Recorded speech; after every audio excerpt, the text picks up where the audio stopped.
आचार्य मानव प्रभु की शरण।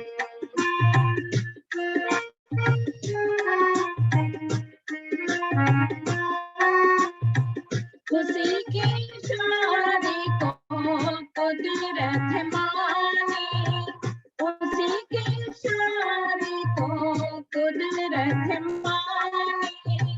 जीवन नियमन में हो हम सब जाने, जीवन नियमन में हो हम सब जाने।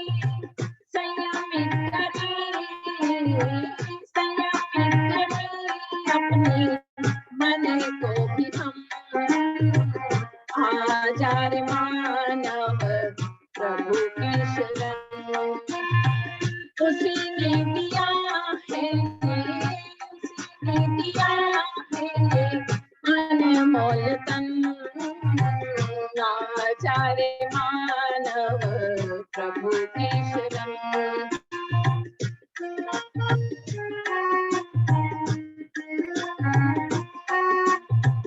तेरे दया की जो बरसात होगी, तेरे दया की जो बरसात होगी।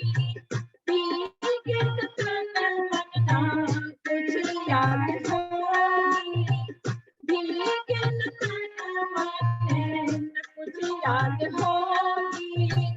तेरे ही रंग में, तेरे ही रंग में रंग जाए हम। आचार्य मानव प्रभु की शरण।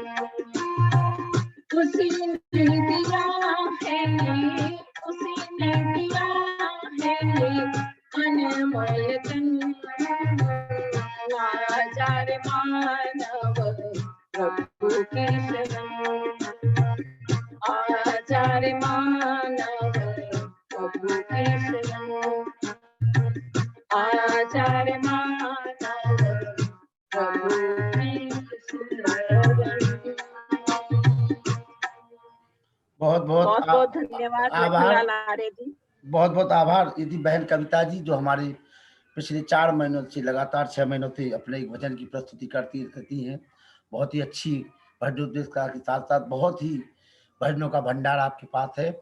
और जैसा कि मैंने आज सभी आपको जानकारी दे रखी है कि आज का जो हमारा विषय है मानव निर्माण में संस्कारों की भूमिका, और इसके जो मुख्य प्रवचन करता है गुरुकुल पौधा के यशस्वी प्रधानाचार्य वैदिक धर्मी महर्षि दयानंद सरस्वती के आर्ष परंपरा के संवाहक सम्मानित श्री आचार्य धनंजय जी, और आज के जो हमारे सारस्वत अतिथि हैं ओम प्रकाश शर्मा जी, जो बस्ती उत्तर प्रदेश में बहुत बड़ा काम आप आर्य समाज का कर रहे हैं। और आज की अध्यक्षता करेंगे हमारे ज्ञानंद शास्त्री जी, और एक भजन की प्रस्तुति लेकर के एक ऐसी विदुषी जो दोनों पति पत्नी मिलकर के महर्षि दयानंद के सपनों का भारत बनाने का कार्य कर रहे हैं, बहन रुक्मणी जी, जो हमारी बाराबंकी से हैं। और आपके पतिदेव आचार्य सुरेश जोशी जी को आप 28 मार्च को सुनेंगे एक नए विषय के साथ में। तो मैं निवेदन करूंगा पंडिता रुक्मणी जोशी जी, वैदिक भजनोपदेश का, आर्यावर्त साधना सदन पटेल नगर, दशहरा बाग, बाराबंकी, उत्तर प्रदेश, अपना ऑडियो वीडियो खोल लें जी।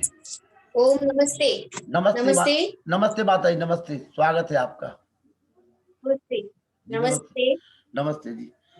ओ आवाज आ रही है? हाँ आवाज आ रही है आपकी, आवाज आ रही है जी, आवाज आ रही है जी बहन जी, आवाज आ रही है बहन जी।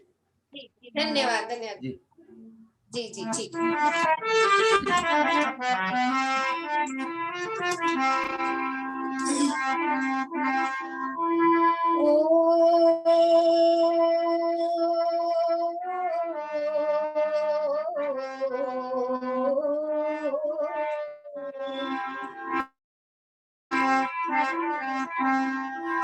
ओम स्वस्तिवो निषदनं पर्णेवो वशितिष्कृता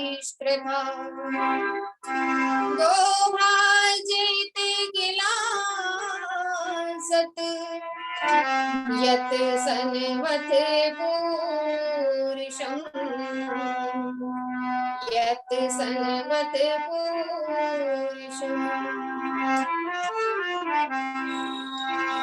मेहंदी के पत्ते में है लाली पर नजर आती नहीं, है हवा आकाश में पर कभी दिखलाती नहीं। जिस तरह अग्नि का शोला संग में मौजूद है, उस तरह परमात्मा हर रंग में मौजूद है। उस तरह परमात्मा हर रंग में मौजूद है। ज़ूम ऐप पर जुड़े हुए सभी सदस्यों को हमारा सादर अभिनंदन है, नमस्ते है। आइए ईश्वर भक्ति का एक सुंदर सा भजन आप सबके समक्ष रखते हैं। जिस परमपिता परमात्मा ने इस संसार की रचना की, उस सर्वव्यापक सर्वनियंता ईश्वर के प्रति उसके क्रियाकलापों को देखकर हम संसार के लोग नतमस्तक होते हैं। रचना को देखकर रचनाकार का पता लगता है। कवि ने पंक्तियों में पुरते हुए परमात्मा की सृष्टि का वर्णन किया है। बहुत सुंदर गीत लिखते हैं क्या?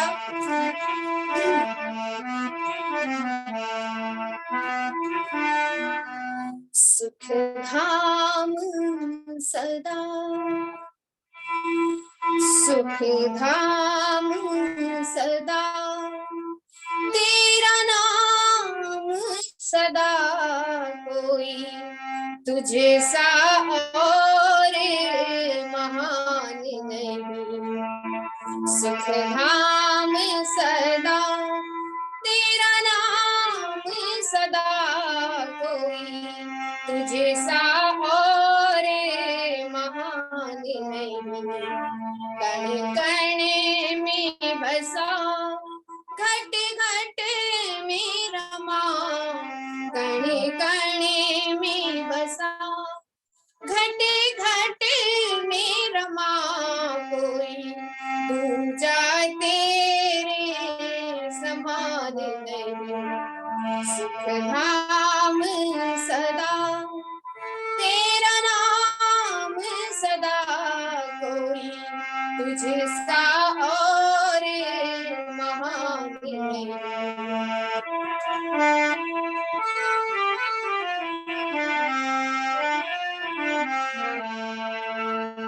तूने यूं तो रचाए ज़मीं आसमां, पर्वत सागर बहती नदियां।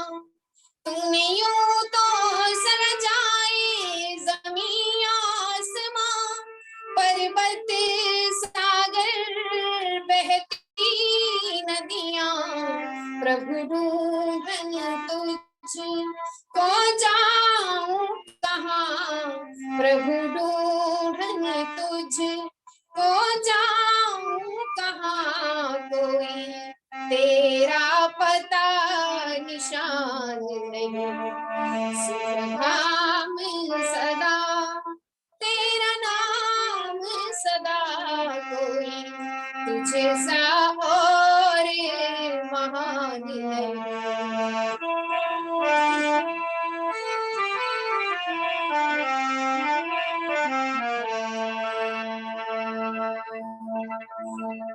कोई दीन दुखी जो पुकारे तुझे, सुनता है प्रभु तू उसकी सदा।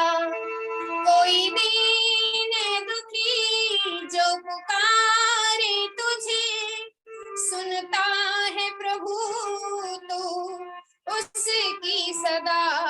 तुझे कहते हैं नाथ दयालु सभी, तुझे कहते हैं नाथ दयालु सभी, कोई तुझे सा दया निधान नहीं।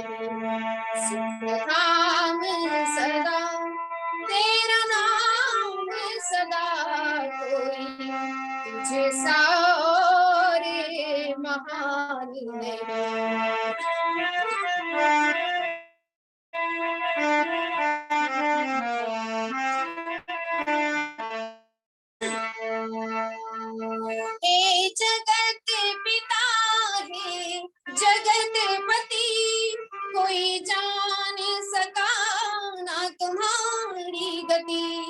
हे जगत पिता हे जगत पति, कोई जान सका न तुम्हारी गति।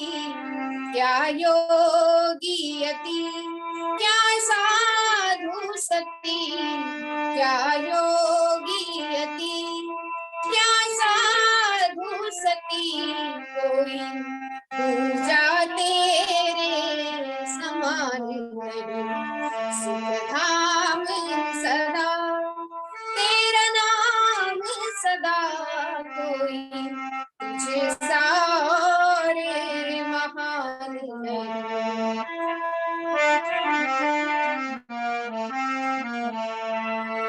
तूने तेरा नाम जपूं प्रभु जी वर दो, बेमोल की अब झोली भर दो। तेरा नाम जपूं प्रभु जी वर दो, बेमोल की अब झोली भर दो।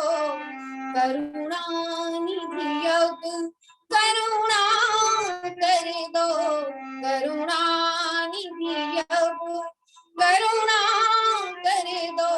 कोई तुझे सा करुणा निधान नहीं। सुख धाम सदा तेरा नाम सदा, कोई तुझे सा और महान नहीं। कण कण में बसा घट घट में रमा, कण कण में बसा घट घट में रमा। कोई दूजा तेरे समान नहीं। सुख धाम सदा सुख धाम सदा। बहुत धन्यवाद। बहुत ही मधुर, ईश्वर भक्ति का भजन। बहुत बहुत आभार जी। आई थी हमारी धन्यवाद बहन माता जी रुक्मणी जी जोशी जी, जो बहुत ही अच्छा कार्य अपने पतिदेव सुरेश आचार्य जी के साथ मिलकर के दोनों लोग कर रहे हैं। बहुत बड़ा काम महर्षि दयानंद जी का बाराबंकी सहित संपूर्ण भारत में आप कर रहे हैं। बहुत बहुत शुभकामनाएं आपको, इसी प्रकार से आप करती रहें। और जैसा कि आप सभी को विदित है कि आज हमारे इस कार्यक्रम में गुरुकुल पौधा के आचार्य श्रद्धेय डॉक्टर धनंजय जी मानव निर्माण में संस्कारों की भूमिका विषय को लेकर के आ रहे हैं। और मैं आप सभी को बता दूं, ये जो वेबिनार आप लोग 5 दिन देखते हैं, सोमवार से लेकर के शुक्रवार तक लगातार, और पिछले कई लगभग 6 महीनों से ये कार्यक्रम चल रहा है। इसके जो सूत्रधार हैं, इसका जो श्रेय, इस टेक्निकल जो आयोजन आप देख रहे हैं जो जूम ऐप के माध्यम से, इसका पूरा श्रेय हमारे गुरुकुल पौधा परिवार को और उस परिवार के बहुत ही अनन्य सहयोगी आचार्य श्रद्धेय शिवदेवार जी को जाता है। मैं उनका भी बहुत बहुत इस मंच पटल पर उनका आभार व्यक्त करता हूँ, उनका अभिनंदन करता हूँ। इसी प्रकार से सदैव महर्षि दयानंद के कार्य को, पुरुषार्थ को वो आगे बढ़ाते रहें। आचार्य शिवदेव जी का भी बहुत बहुत आभार। मैं निवेदन करूंगा, आज के हमारे सारस्वत अतिथि सम्मानित श्री ओम प्रकाश शर्मा बस्ती, जो बहुत बड़ा पुरुषार्थ का कार्य उत्तर प्रदेश सहित संपूर्ण भारत में कर रहे हैं, उनको भी आप सुनेंगे। सबसे पहले मैं निवेदन करूंगा आचार्य धनंजय जी को कि आप आवें और हम सभी के बीच में आज का जो हमारा विषय है उसको लेकर के 50 मिनट हम आप सभी को सुनेंगे। आचार्य धनंजय जी और पूरा जीवन महर्षि दयानंद और वैदिक धर्म के प्रचार प्रसार के लिए आपने लगा दिया हुआ है, और हम सभी का सौभाग्य कि आज हम सभी को ऐसी पुण्य आत्मा को सुनने का अवसर प्राप्त होता है। श्रद्धेय आचार्य धनंजय जी, आपका हार्दिक वंदन अभिनंदन।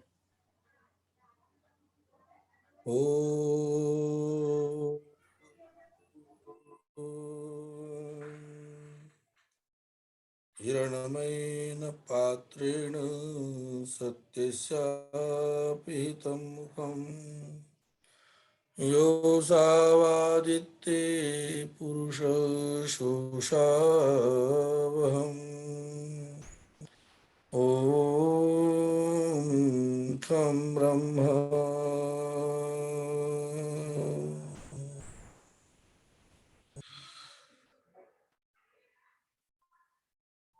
जूम ऐप के इस मंच से जुड़े हुए समस्त पवित्र आत्माओं, इस कार्यक्रम की धुरी जिनके मार्गदर्शन में, जिनके नेतृत्व में यह कार्यक्रम आयोजित होता है, आदरणीय शिक्षक लखनलाल आर्य जी। आज के इस कार्यक्रम के अध्यक्ष आचार्य प्रोफेसर डॉक्टर सत्येंद्र शास्त्री जी, जो हमारे मध्य में शासकीय संस्कृत महाविद्यालय ग्वालियर से जुड़े हुए हैं। इस कार्यक्रम के सारस्वत अतिथि आदरणीय श्री ओम प्रकाश आर्य जी, आर्य उपप्रतिनिधि सभा बस्ती, प्रबंधक स्वामी दयानंद विद्यालय बस्ती से आप जुड़े हुए हैं। साथ साथ भारत स्वाभिमान ट्रस्ट का भी आप काम करते हैं, प्रभार मंत्री है, प्रभारी है। अभी अभी जिन दो बहनों का भजन हम सब ने श्रवण किया, हम सबको अपने भजनों के माध्यम से आह्लादित कर रही थी आदरणीय बहन श्रीमती कविता आर्या जी।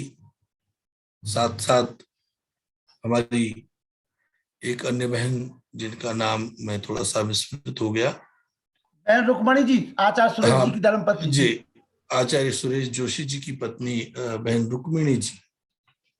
परमपिता परमेश्वर ने हम सबको यह अवसर दिया कि हम सब मिलकर के इस समय परमपिता परमात्मा के बताए हुए मार्ग का अनुसरण करते हुए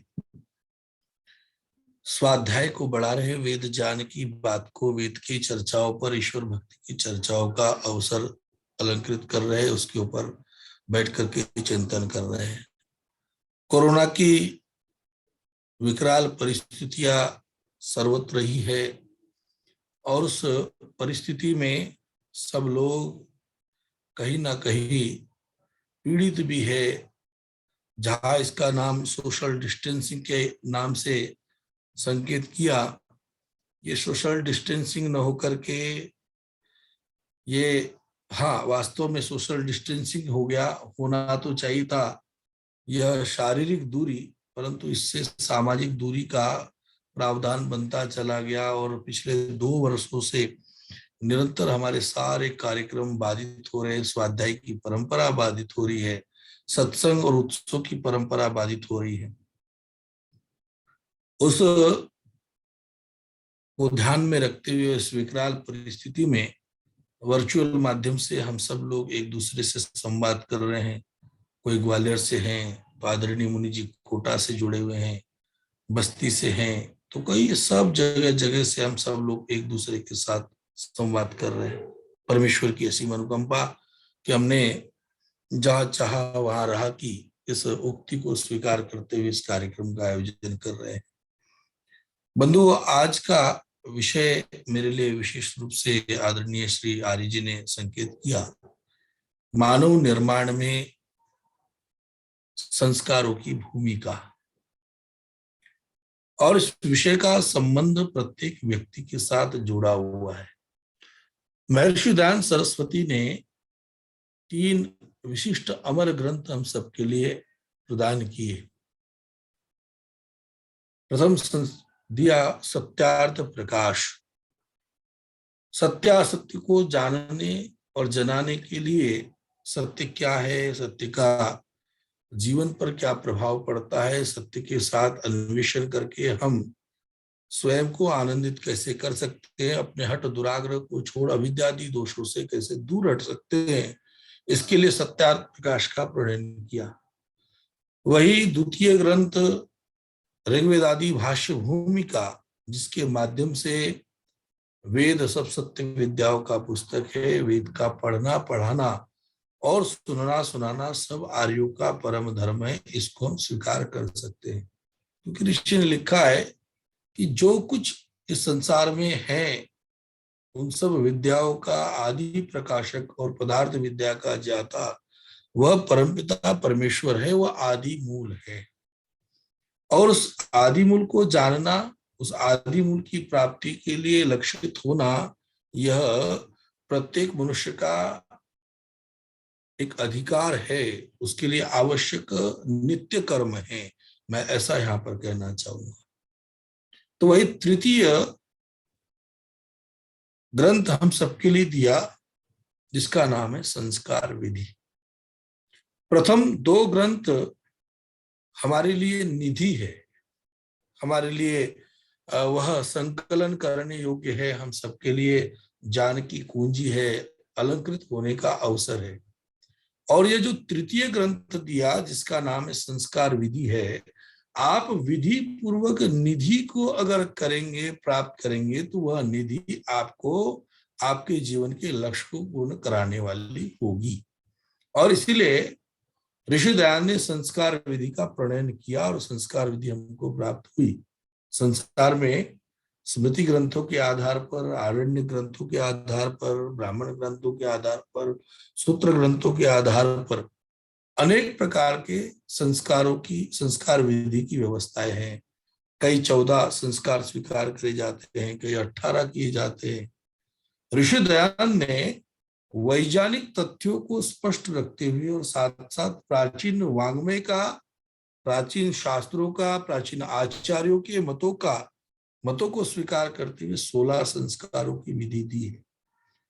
और प्रथम बात संकेत किया कि मानव के निर्माण में संस्कारों की भूमिका दृढ़ है, विशेष है। संस्कार कहते कैसे किसे हैं?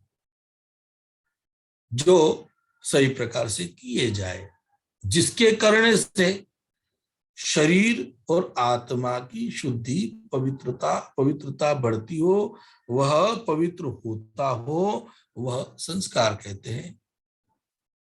संस्कृते मानव अनेनेति संस्कार। और इस संस्कार के माध्यम से ही हम अपने जीवन को तैयार करते हैं, स्पष्ट करते हैं।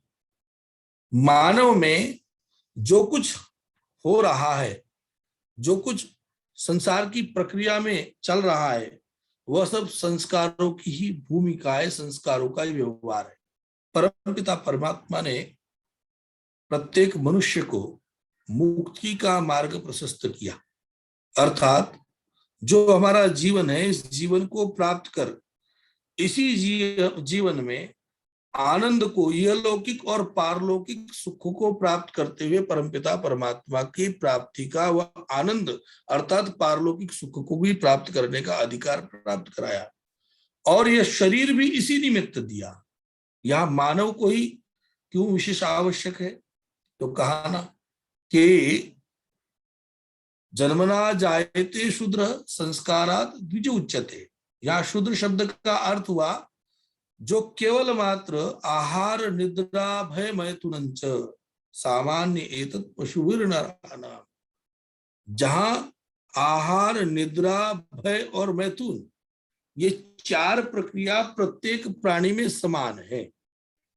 चाहे वह मानव रूपी प्राणी स्वीकार कर ले, स्तनपाई हो, अथवा वह रेंगने वाले हो, अथवा जलचर हो, नभचर हो, सभी प्रकार के प्राणियों को एक सामान्य जो आवश्यक व्यवस्थाएं हैं, आहार, निद्रा, भय और मैथुन, ये सामान्य प्रक्रिया सभी के लिए एक समान दी। परंतु मनुष्य को विशेष रूप से उसके ज्ञान के आधार पर, इसलिए कहते हैं ना भोग योगी योनि और कर्म योनि, हमारी योनि कर्म योनि भी है। और इस कर्म योनि के आधार पर मनुष्य अपनी मुक्ति को प्राप्त कर सकता है। इसलिए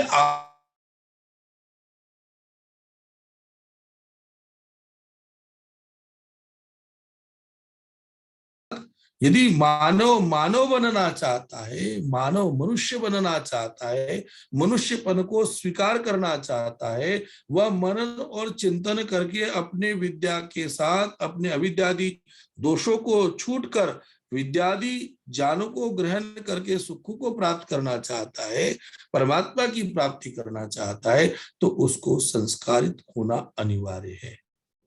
संस्कार क्या है? गुणों का अंतर्धान होना संस्कार है। इसलिए ऋषि लिखते हैं जिससे मनुष्य का आत्मा और शरीर शुद्ध और पवित्र होता हो, जिससे शरीर और आत्मा पर संस्कार पड़ करके वह उस मार्ग का अनुसरण करता हो, उसे ही संस्कार कहते हैं। ये बात यहां पर स्पष्ट हो जाती है। अब यह प्रश्न उत्पन्न होता है कि शरीर और आत्मा दोनों ही सुसंस्कृत कैसे हो रहे हैं। देखिए, ऋषि दयानंद ने 16 संस्कारों की विधि दी। बालक अभी जन्म ही न लिया, उससे पूर्व उसके 3 संस्कार हो गए। प्रथम गर्भाधान, द्वितीय पुंसवन, तृतीय सीमंतोनयन। यह 3 संस्कार बालक के जन्म से पूर्व ही हो गए। यहां पर हम ये विचार करें, चिंतन करें, पहला संस्कार जिसको हम एक विचार के साथ चले, उससे पूर्व मैं कहना चाहता हूं, हम सब लोग उन्नति चाहते हैं अपने नगर की, अपने ग्राम की, अपने क्षेत्र की। तो सरकारें करती क्या है, सरकारें उसके लिए एक योजना बनाती, फार्मूला देती है कि हम 3 वर्ष में ये कार्य पूर्ण कर देंगे, 5 वर्ष में ये कार्य पूर्ण कर देंगे, 10 वर्ष में ये कार्य पूर्ण कर देंगे, 25 वर्ष में ये कार्य पूर्ण कर देंगे। और उसके लिए प्लान तैयार किया जाता है, एक व्यवस्था तैयार की जाती है, और उस प्लान के अंतर्गत धन का आवंटन होता है। और धन के आवंटन के आधार पर प्रथम 30%, फिर 30%, फिर आपके जो 60% का आकलन किया जाता है। और फिर उस कार्य को संपादित करने के बाद ये जाना जाता है कि मैंने कितना सही किया, कितना गलत किया, किस रूप में यह व्यय हुआ, किस रूप में यह व्यय नहीं हुआ, वो कार्य सफल हुआ या नहीं हुआ। मानव के निर्माण की भी यही प्रक्रिया है। इस प्रक्रिया के अंतर्गत हम सब ने यह चिंतन किया कि हमारी एक जीवन की परिपाटी नहीं, जन्म जन्मांतरों की व्यवस्था, उसका एक कैरिकुलम बने, एक उसका विषय बने कि हम कितने काल अंतराल के बाद उसकी उपलब्धि को प्राप्त कर सकते हैं। मनुष्य का जीवन 100 वर्ष का है। कहते हैं जीवन 3 कारणों से हमको प्राप्त होता है, जिसका है आयु, जाति और भोग। हमारे जैसे कर्म होंगे, पुनः संस्कारों की बात यहां जुड़ती है, जैसे कर्म होंगे वैसे ही आयु मिलेगी, वैसी ही जाति मिलेगी और वैसा ही भोग प्राप्त होगा। अर्थात कर्माशय के आधार पर आपको किस आयु का कौन सी जाति उपलब्ध होगी। जैसे कुत्ते की जाति है, उसकी आयु 12 वर्ष की है, वो 100 वर्ष नहीं जी सकता। मनुष्य की जाति है तो मनुष्य के लिए आयु का निर्धारण सामान्यतः कितना हुआ, 100 वर्ष। और उसके भोगों की परिस्थितियां, यहां भोगों की परिस्थितियां किस आधार पर हुई। एक बालक जन्म लेता है राजा के कुटीर में, राजा के महल में। उसके जन्म लेते ही उसको चांदी के चम्मच से, सोने के चम्मच से खाने का अवसर मिलता है, संपूर्ण आयुष्य भर उसको अवसर मिलता है। एक बालक झोपड़ी में जन्म लेता है और उस झोपड़ी में लेकर के जन्म लेता हुआ वह अन्न के लिए भी बिलबिलाता है, तड़पता है, परेशान होता है। अर्थात भोग की व्यवस्था भी हमारे प्रारब्ध के आधार पर बनती है। अब यहाँ प्रारब्ध क्या है, तो प्रारब्ध ही कर्माशय है, और इसी कर्माशय को शुद्ध और पवित्र करने के लिए हमें संस्कारों की नितांत आवश्यकता है। अब पुनः प्रश्न उत्पन्न होता है कि क्या जो प्रारब्ध में किए हुई व्यवस्थाएं हैं, उस आधार पर हम अपने नए उन कर्मों को, उन कर्माशयों को, संचित कर्माशय का विनाश कर उसके स्थान पर नए कर्मों की उपासना कर सकते हैं। तो निश्चित रूप से एक विद्यार्थी कक्षा में जा रहा है, अभी उसको कुछ भी नहीं मालूम, कुछ भी नहीं आता, वह नहीं जानता, परंतु वह आचार्य के पास जाके, शिक्षक के पास जाकर के धीरे धीरे पढ़ना प्रारंभ करता है। और जो ही पढ़ता पढ़ता आगे चलता है और वह उसके साथ निरंतर परिमार्जन करता रहता है, तो वह धीरे धीरे उस कक्षा को उत्तीर्ण करता है। न केवल उत्तीर्ण करता है, अभी तो उस कक्षा के माध्यम से उस विद्या की प्राप्ति के पश्चात धन उपार्जन भी करता है, उसके सुख का कारण भी वह ढूंढ लेता है, बना लेता है। ऐसे ही हम अपने जो कर्म कर रहे हैं, उन कर्मों को, जो पूर्व से प्राप्त कर्म हैं, उन कर्मों को, संचित कर्मों को भोगते हुए भी नए संस्कारों का, नए कर्मों का एक कर्माशय तैयार करते हैं, और वह कर्माशय हमारे आने वाले जीवन के लिए ही नहीं, वर्तमान जीवन के लिए भी सुखकारी होता है, और उसके साथ साथ आने वाले जीवन के लिए तो सुखकारी होता ही होता है, यह निश्चित है। अतः हमको इस संस्कारों में पहला जो संस्कार हमारे सामने स्पष्ट हुआ, जिसका नाम है गर्भाधान संस्कार, ऋषि संस्कार विधि में स्पष्ट दर्शा रहे हैं। जिसको पुत्र चाहिए या पुत्री चाहिए, तो उस पुत्र और पुत्री के इच्छा के अनुकूल उन रात्रियों में निंदित कर्म या उन रात्रियों में प्रस्तावित कर्म, यह संकेत किया। और उससे पूर्व एक बात स्पष्ट घोषित की। मैं यह विवाह संस्कार के प्रकरण को थोड़ा सा पहले लाना चाहता हूं। तो वहां पर बात आई कि निर्दोष युवक युवती उत्तम संतान की इच्छा के लिए, उत्तम प्रजा की इच्छा के लिए विवाह संस्कार करे, प्रसन्नता पूर्वक विवाह संस्कार करे। अभिप्राय यह हुआ कि विवाह संस्कार कौन करे? जो निर्दोष युवक युवती है, और उसके लिए क्राइटेरिया बनाया कि जो एक वेद अधीत है उसी का ही विवाह संस्कार होना चाहिए, अर्थात जो ज्ञान से युक्त है उसी का ही विवाह संस्कार होना चाहिए। तो यह भूमि बनी कि आप जिसका निर्माण करने जा रहे हैं। और एक बात और साथ साथ कह देता हूं, विवाह संस्कार किस निमित्त किया जाता है?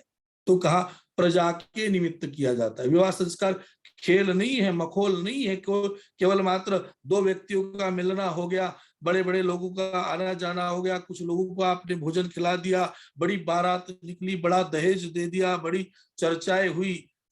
ये इसका प्रावधान नहीं है। विवाह संस्कार किया किस लिए जा रहा है?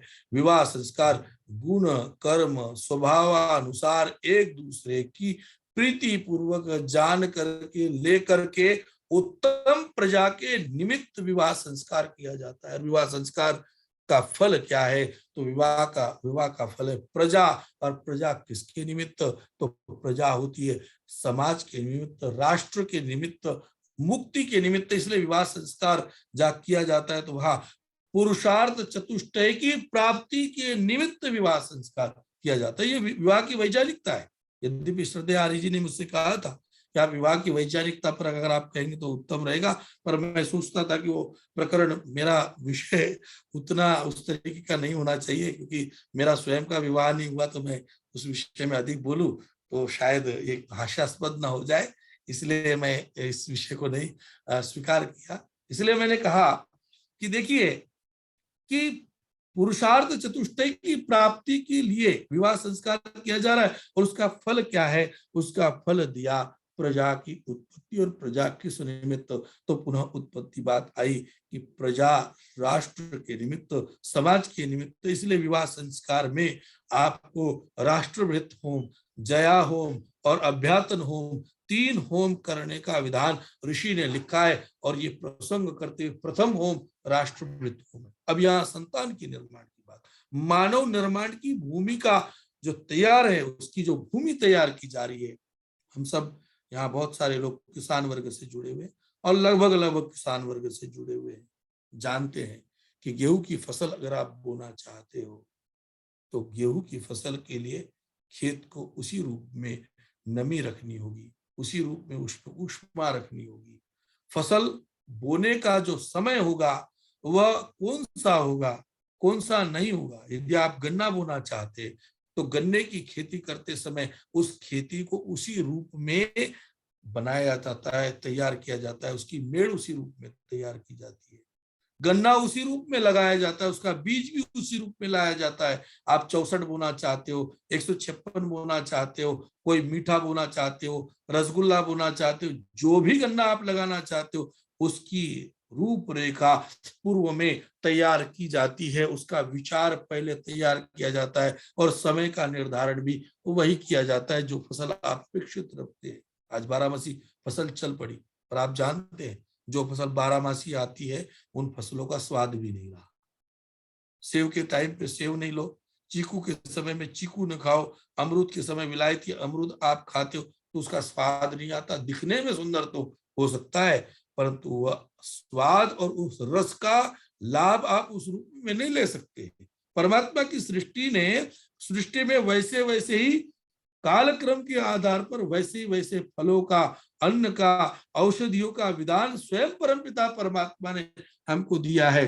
तो वही विधान मानव के निर्माण में अवश्य संभावी है। इसलिए ऋषि लिखते हैं यदि आप बालक चाहते हो अथवा बालिका चाहते हो, अर्थात पुत्र चाहते हो या पुत्री चाहते हो, तो कौन से कर्म निंदित है और कौन से कर्म प्रस्तावित है, अर्थात किन रात्रियों का मेल किन स्थितियों में हो, ये गर्भाधान की विधि ऋषिदान लिखते हैं। और जब आपकी भूमि दृढ़ हो, युवक युवती वेद को अधीत होकर के, वेद को पढ़ करके जब वह विवाह संस्कार के लिए प्रवृत्त होता है और उसका प्रथम चरण गर्भाधान संस्कार प्रारंभ करता है, तो निश्चित रूप से उनके माध्यम से प्राप्त हुई वह संतान श्रेष्ठ होगी, उत्तम होगी। बात और इससे पूर्व कह देना चाहता हूं कि संस्कारों की परिस्थितियां है क्या। संस्कारों की परिस्थितियां बालक को किस रूप में प्राप्त होती है, तो पहले होता है माता पिता के माध्यम से होने वाले वह कर्म, वह व्यवहार। दूसरा, संस्कारों की व्यवस्था बनती है वंश के आधार पर। इसलिए आप देखते हैं कि कुछ लोगों को शुगर का रोग वंशानुक्रम से है, कुछ लोगों को बाल उड़ने का क्रम वंशानुक्रम से है, कुछ लोगों को अन्य अन्य बीमारियां वंशानुक्रम से होती है। माता पिता के द्वारा बालक का निर्माण हो रहा है, अर्थात भूमि के द्वारा हो रहा है। दूसरा, वंशानुक्रम से भी उसके ऊपर प्रभाव पड़ रहा है। और तीसरा, बाह्य पर्यावरण के आधार पर बालक का निर्माण हो रहा है। यहां माता पिता की भूमि दृढ़ हो, उसके निमित्त भी संस्कार शरीर का और आत्मा का अभिष्ट है। वंशानुगत क्रम से भी आया हुआ रोग विशेष है, उसका भी निदान संभव हो, इसलिए वह भूमि दृढ़ हो। और पर्यावरण के लिए बात ही संपूर्ण संस्कारों की रूपरेखा है कि मानव के निर्माण में, उसके आधान में पूरा पर्यावरण शुद्ध और पवित्र किस रूप में रखा जाए, जिससे वह बालक उत्तम श्रेष्ठ मनुष्य बनकर इस संसार को प्रकाशित करे, और न केवल इस संसार को प्रकाशित करे अपितु अपने जीवन को आनंदित प्रकाशित करता हुआ परमपिता परमात्मा को प्राप्त कर सके। ये इसकी मूल श्रृंखला है, उसकी वह मूल चेतना है, वह मूल व्यवस्था है। यहाँ बालक के निर्माण अर्थात शरीर के निर्माण की और उसके अंदर प्रविष्ट हो रही आत्मा की प्रसन्नता का व्यवहार गर्भाधान संस्कार में आया। ये मानव निर्माण की प्रथम घटिका है। और जो ही गर्भाधान संस्कार पूर्ण होता है तो दूसरा संस्कार बालक के निर्माण में आपको प्राप्त होता है पुंसवन।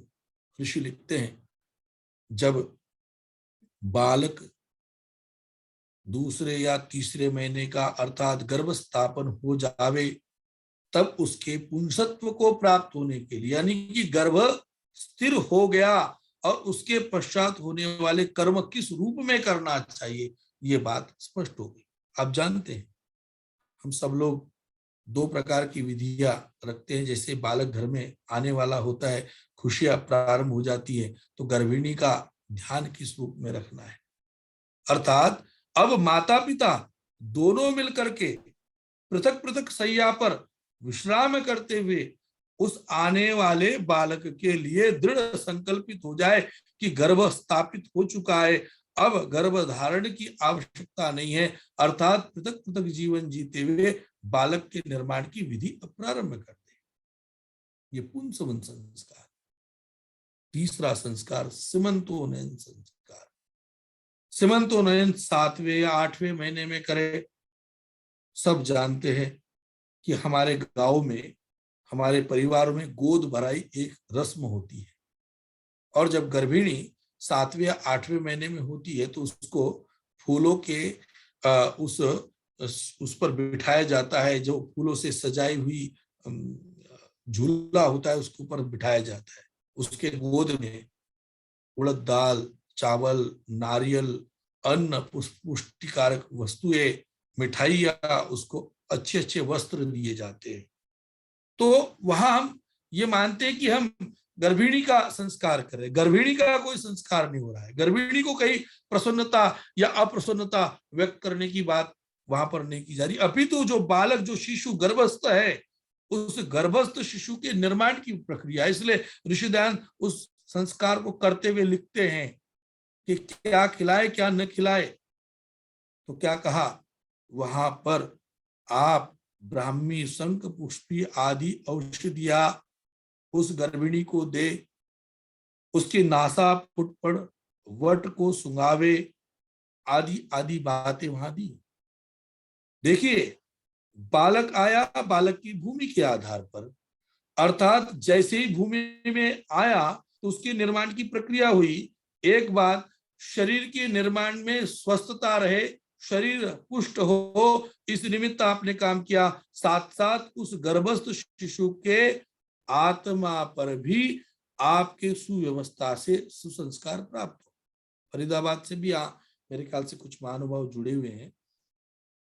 एक बालक से मेरा मिलना हुआ, भेंट हुई है। जब गुरुकुल मझावली फरीदाबाद में हम पढ़ते थे तो नहीं, माफ कीजिएगा, जब मैं यहाँ पढ़ाने आ गया था उसके पश्चात फरीदाबाद में एक सिखनी परिवार की बिटिया और आर्य विचारधारा के परिवार का एक युवक, दोनों ने विवाह किया। दोनों लैब सेक्शन के बायोलॉजी के छात्र रहे हैं। तो उन दोनों ने आर्य समाज के सत्संगों में बहुत सारी बातें सुनी, और बातों को सुन करके, ये अभिमन्यु का उदाहरण तो पुराना है, मैं नया उदाहरण आपके सामने रखना चाहता हूँ। बातों को सुनकर के एक विचार आया, एक संकल्प आया कि हम विवाह संस्कार के पश्चात अपने संतान के निर्माण की व्यवस्था सुदृढ़ करेंगे। क्या वास्तव में बालक के हृदय पर, बालक के आत्मा पर प्रभाव पड़ता है, इस बात को जानेंगे। विज्ञान के विद्यार्थी थे, तो दोनों के विवाह संस्कार के पश्चात इस बात का ध्यान रखा गया, खान पान, रहन सहन, दूरदर्शन देखे या न देखे, अन्न किस प्रकार का ग्रहण करे, मीठा खाए, कशेला खाए, किस रूप में खाए। नमक छोड़ दिया उन्होंने, मीठा छोड़ दिया, कोल्ड ड्रिंक्स छोड़ दी, सारी पार्टियों में आना जाना बंद कर दिया, टेलीविजन बंद कर दिया। और बालक जब शिशु जब उसके गर्भ में था, बालक गर्भिणी के गर्भ में था, तब एक आचार्य को बुला करके उनको गायत्री मंत्र का पाठ, श्लोकों का पाठ, अष्टाध्यायी के सूत्रों का पाठ सुनाया गया। और मैं आपको बताऊं कि यहाँ जो संस्कारों की बात आ रही है, 7वें महीने में बालक की बुद्धि का विकास होना प्रारंभ हो जाता है। इसलिए ऋषि ने वह शंख पुष्पी और ब्राह्मी की बात कही है। तो जब 7वें महीने में उस गर्भिणी को वह मंत्र पाठ आदि श्लोक पाठ, सूत्र पाठ सिखाया गया, तो बालक जिस समय 3 वर्ष के हुए, दोनों बच्चे, 2 जुड़वा बच्चे उनको पैदा हुए, जन्म दिया उन्होंने, और उन दोनों जुड़वा बच्चों को उन्होंने गर्भ में वो सुनाया, और जन्म लेने के बाद 3 वर्ष तक सूत्र का, अष्टाध्यायी सूत्रों का पाठ सुनाया गया। 3 वर्ष के वह बालक जिस समय गुरुकुल कांगड़ी विश्वविद्यालय के हॉल में उन बच्चों को लाया गया, तो माइक को खेलते हुए, उनको जात नहीं है सूत्र किसे कहते हैं, पर माइक को खेलते हुए वह अपने सूत्रों का पाठ कर रहे हैं। आचार्य पूछ रहे हैं, बोलो अभी सूत्र के आगे आप बोलिए, अब उसके सूत्र आगे बोलिए। वो फटाफट धड़ाधड़, अभी उन्होंने अक्षर ज्ञान भी नहीं किया, अक्षर विन्यास अभी नहीं हुआ है, अभी 12 कड़ी का पाठ नहीं हुआ है, अभी वेदारंभ नहीं हुआ है, कोई किसी प्रकार का स्वरूप नहीं बना है, परंतु अष्टाध्यायी को सुन करके आपको सुना रहे। ये प्रक्रिया बिल्कुल पूरी तरीके से वर्तमान युग की है और बहुत पुरानी नहीं है। ये बात 10-15 वर्ष पुरानी जरूर है, पर वर्तमान समय की है। तो इसीलिए जब बालक 7वें महीने में हो, गर्भिणी जब 7वें महीने में हो, तो सर्वाधिक प्रसन्न रखने की जरूरत होती है। नहीं तो गर्भिणी चिड़चिड़ी होती है। गर्भिणी के जो विचार होते हैं उस समय बहुत अलग प्रकार के होते हैं। वह जो विचार उस समय गर्भिणी सुनती है, वही बात उस बालक के साथ जुड़ती चली जाती है। पुनः जब बालक जन्म लेता है तो उसके सामने एक संस्कार किया जाता है जिसका नाम है जात कर्म संस्कार।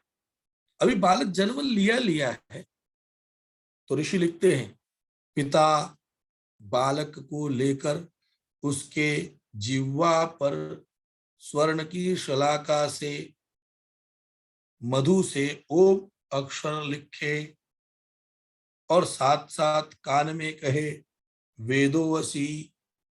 यहां आप चिंतन करिए, बालक अभी छोटा है, अभी जानता तक नहीं है, तो ऋषि ने ये बात लिखी क्यों और आई कहां से?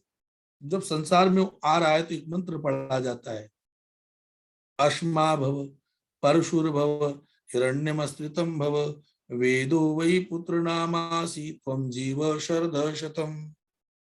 इस मंत्र को पढ़ता हुआ वो पिता अपने बालक को संकेत कर रहा है। क्या संकेत कर रहा है? अश्मा भव, हे मेरे पुत्र, इस संसार में आ रहा है, मैं तेरा स्वागत करता हूं, अभिनंदन करता हूं।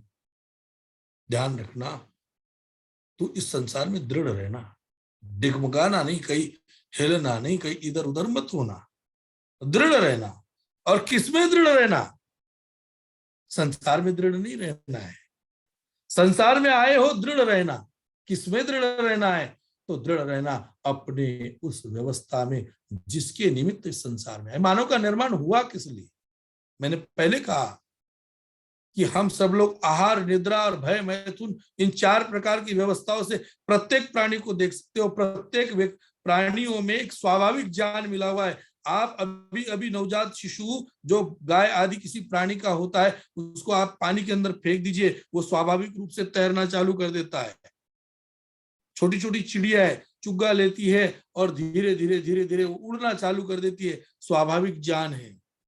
पशु पक्षियों में स्वाभाविक भय पैदा है। कुत्ते की तरफ आप डंडा उठाते हुए, कोई मिट्टी का डला उठाते हुए या कोई पत्थर कंकड़ उठाते हुए केवल दिख जाइए तो एकदम वह कुत्ता भाग जाता है, डर जाता है या परेशान हो जाता है। समय आने पर वह सब ऋतुगामी कार्यक्रम अपने अपने संतानों की, अपनी अपनी प्रजा की उत्पत्ति के लिए लगे हुए हैं।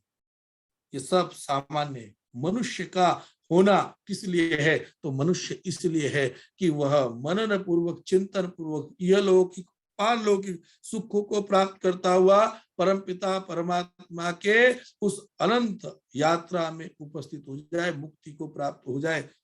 यह बात मानव के लिए तो पिता अपने पुत्र को संकेत कर रहा है। दृढ़ हो जाना मुक्ति के मार्ग के लिए संसार में आया है। परशुर्भव, फिर कहा उसको पाना चाहते हो तो कैसा है?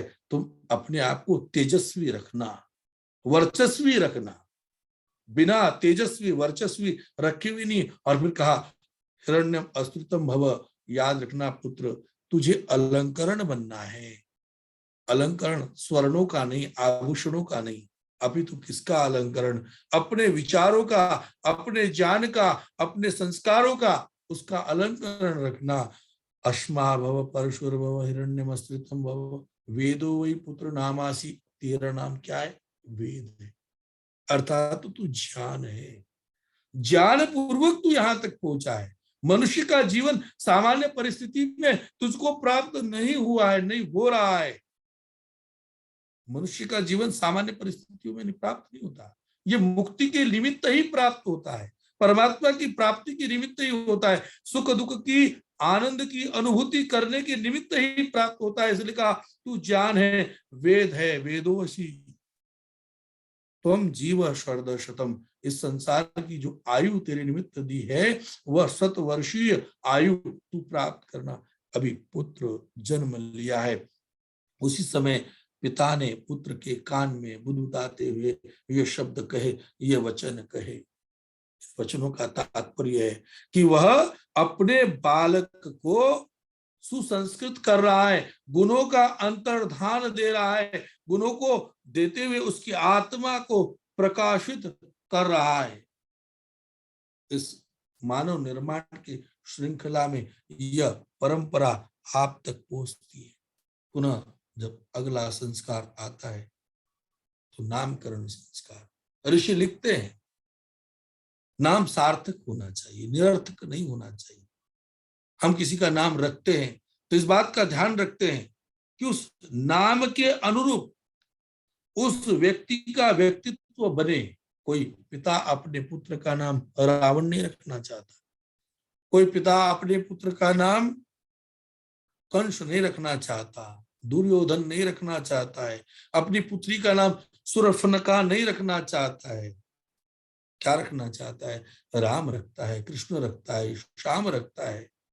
वो अपने पुत्र का नाम सार्थक परिस्थितियों वाला रखता है और सार्थक रखते हुए ये संकेत रखा जाता है कि देखो मैं कैसा हूं, मैं तेजवीर हूं, मैं वीर हूं, मैं धनंजय हूं कि मैं कुछ और हूं। तो उस नाम के साथ सार्थकता अर्थात उसको संस्कार दिए जा रहे हैं कि अपने नाम की सार्थकता का स्वरूप बनाना। ये संस्कार जब पढ़ते हैं और आप देखते हैं कि मेरा नाम किसने रखा, फलाने आचार्य जी ने रखा, मेरे गुरुजी आए थे, मेरे पिताजी के गुरुजी थे, उन्होंने मुझको ये नाम दिया। हम कहते ना किसने तेरा नाम रखा रे, तू कैसा नाम अपने नाम के साथ व्यवहार कर रहा है, विचार कर रहा है। तो जब अगर स्वाभिमान है तो कहता है गुरुजी ने मेरा नाम रखा, मेरे दादी जी ने नाम रखा, नानी जी ने रखा। और यदि वह निरर्थक कार्य कर रहा है तो वह लज्जित होता हुआ वहां से निकल चलता है।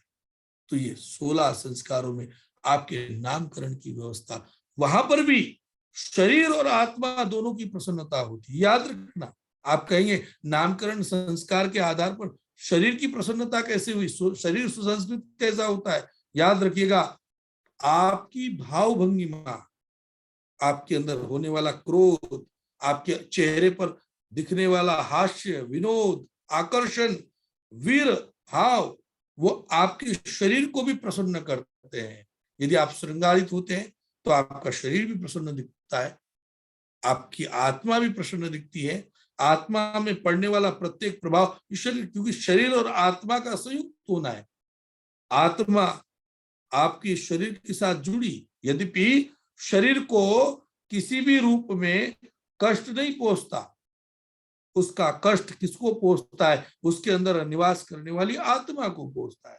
यदि शरीर को कष्ट पहुंचता तो आप मुझे बताइए कि जब मृतक व्यक्ति मृतक पड़ा हुआ है, कोई शव पड़ा है, आप उसको लाठी मार दो, उसका सिर फोड़ दो, क्या उसको चोट लगेगी?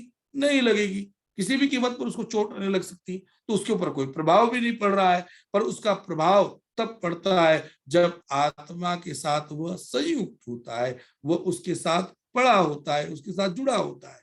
इसका मतलब हमारी प्रसन्नता हमारे शरीर के साथ जुड़ी हुई है और हमारे शरीर के कारण से ही हम कष्टों का अनुभव भी करते हैं, एक दूसरे का संयुक्त है। आगे अगला संस्कार ऋषि लिखते हैं, वह लिखते हैं निष्क्रमण संस्कार। गर्भिणी अब अपने गर्भगृह में उस बालक को ले रही है, और जब ही बालक, यहाँ पर मैं थोड़ी सी बात और कह देना चाहता हूं कि जब नामकरण जात कर्म संस्कार हुआ तो ओम शब्द लिखा और शहद को स्वर्ण की सलाका के साथ लगा करके लिखा। तो स्वर्ण की सलाका और शहद, यह गर्भाशय में, जो गर्भाशय परमपिता परमात्मा ने दिया, पानी का एक गोल, जरायु का एक गोल घेरा, जिसके अंदर परमात्मा ने उस जीव को रखा, उस शरीर को रखा, वह वातावरण एक उष्म वातावरण था। आप किसी टेम्परेचर के माध्यम से किसी चिकित्सा शास्त्री से आप पूछिएगा कि उसकी कितनी ऊष्मा होती है, भयंकर ऊष्मा उसके अंदर होती है। उस ऊष्मा में वह शरीर वहां रहता है, वहां से जो भी बाहर उस संसार में आता है तो बाहर के वायुमंडल के साथ उसका व्यवहार संयुक्त हो जाए, इस निमित्त वह शहद और वह स्वर्ण की सलाका उसकी चिकित्सा प्रणाली है। जैसे सीमंतोन्नयन संस्कार में उसके बुद्धि और बल के निमित्त चिकित्सा की विधि है, वैसी शहद और ओम की सलाका जहाँ आत्म प्रसन्नता की व्यवस्था है, वही शरीर की शुद्धि की प्रक्रिया भी है।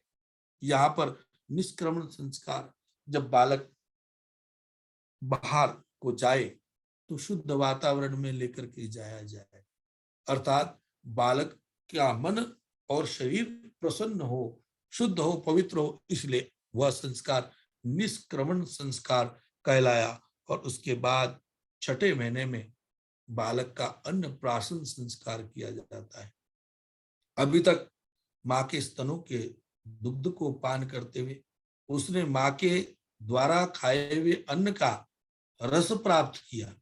अब जो ही बालक 6 महीने का होता है, जब उसके दांत निकलने प्रारंभ होते हैं, तब उसको अब उसके शरीर को अन्न की आवश्यकता है। और अन्न भी कैसे खिलाए, वह स्पष्ट है। यदि ब्राह्मण बनाना है अर्थात बुद्धिगम्य बनाना है तो क्या खिलाए, आप क्षत्रिय बनाना चाहते तो क्या खिलाए, वैश्य बनाना चाहते तो क्या खिलाए। अर्थात अन्न, अन्नम वै प्राण, अन्नम वै ब्रह्म। अन्न का प्रभाव शरीर के साथ और आत्मा के साथ पड़ रहा है। तो जैसा आप उस शरीर का निर्माण करना चाहते हो, बलिष्ठ बनाना चाहते हो, ताकतवर बनाना चाहते हो, तो वैसा अन्न खिलाए। आप जब उसमें यदि चाहते कि नहीं आप उसमें ब्राह्मण वृत्ति हो अर्थात वह विद्यावेशनी हो, अधिक विद्यावेशनी हो, तो वैसा अन्न खिलाए। इसलिए उसका अन्नप्राशन संस्कार भी उसी रूप में किया जाता है। पुनः अग्रिम संस्कार जब आप आता है चूड़ा कर्म संस्कार। चूड़ा कर्म में बालक को जब 3 वर्ष में होता है तो चोल कर्म किया जाता है।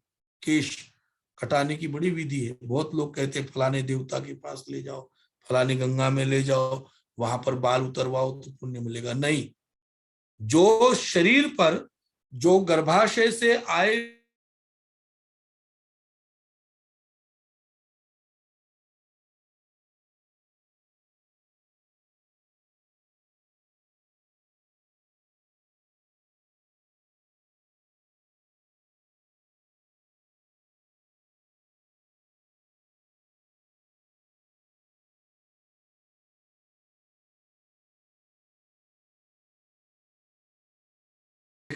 वातावरण होता है, एक परिस्थितियां होती है, पर जिस समय वह परिपक्व होती है तो सबसे अंत में जब जलता है ना, तो ये कपाल ही सबसे अंत में जलता है। इसलिए पौराणिक बंधु कपाल क्रिया करवाते जबरदस्ती, उसमें मरने के बाद लठ मारते हैं, उसको फोड़ते हैं, कपाल क्रिया नहीं है। और जब ब्रह्मरंध्र, जब परमात्मा के साथ हमारा मिलन होता है, योगी लोग जब प्राणांत करते तो अपने आत्मा का इस लोक से परमेश्वर से मिलन की जो व्यवस्था कहते तो ऊर्ध्वम गच्छन्ति सत्वावस्था, ऊर्ध्व व्यवस्था को प्राप्त करते हैं। योगी जन इस ब्रह्मरंध्र से अपनी आत्मा का शरीर का वियोग कराते हैं। इसलिए ये कपाल क्रिया पौराणिक बंधु तो दूसरे रूप में करते हैं।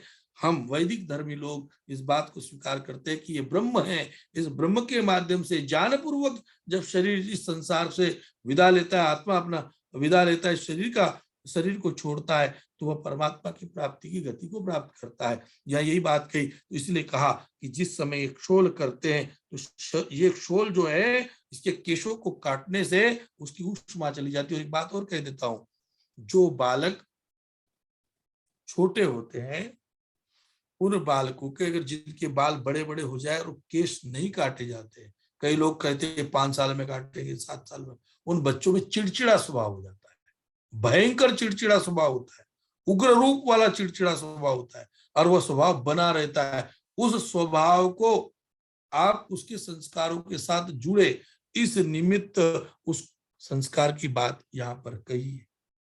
आगे कर्ण वेदन, बहुत सुंदर सी बात है।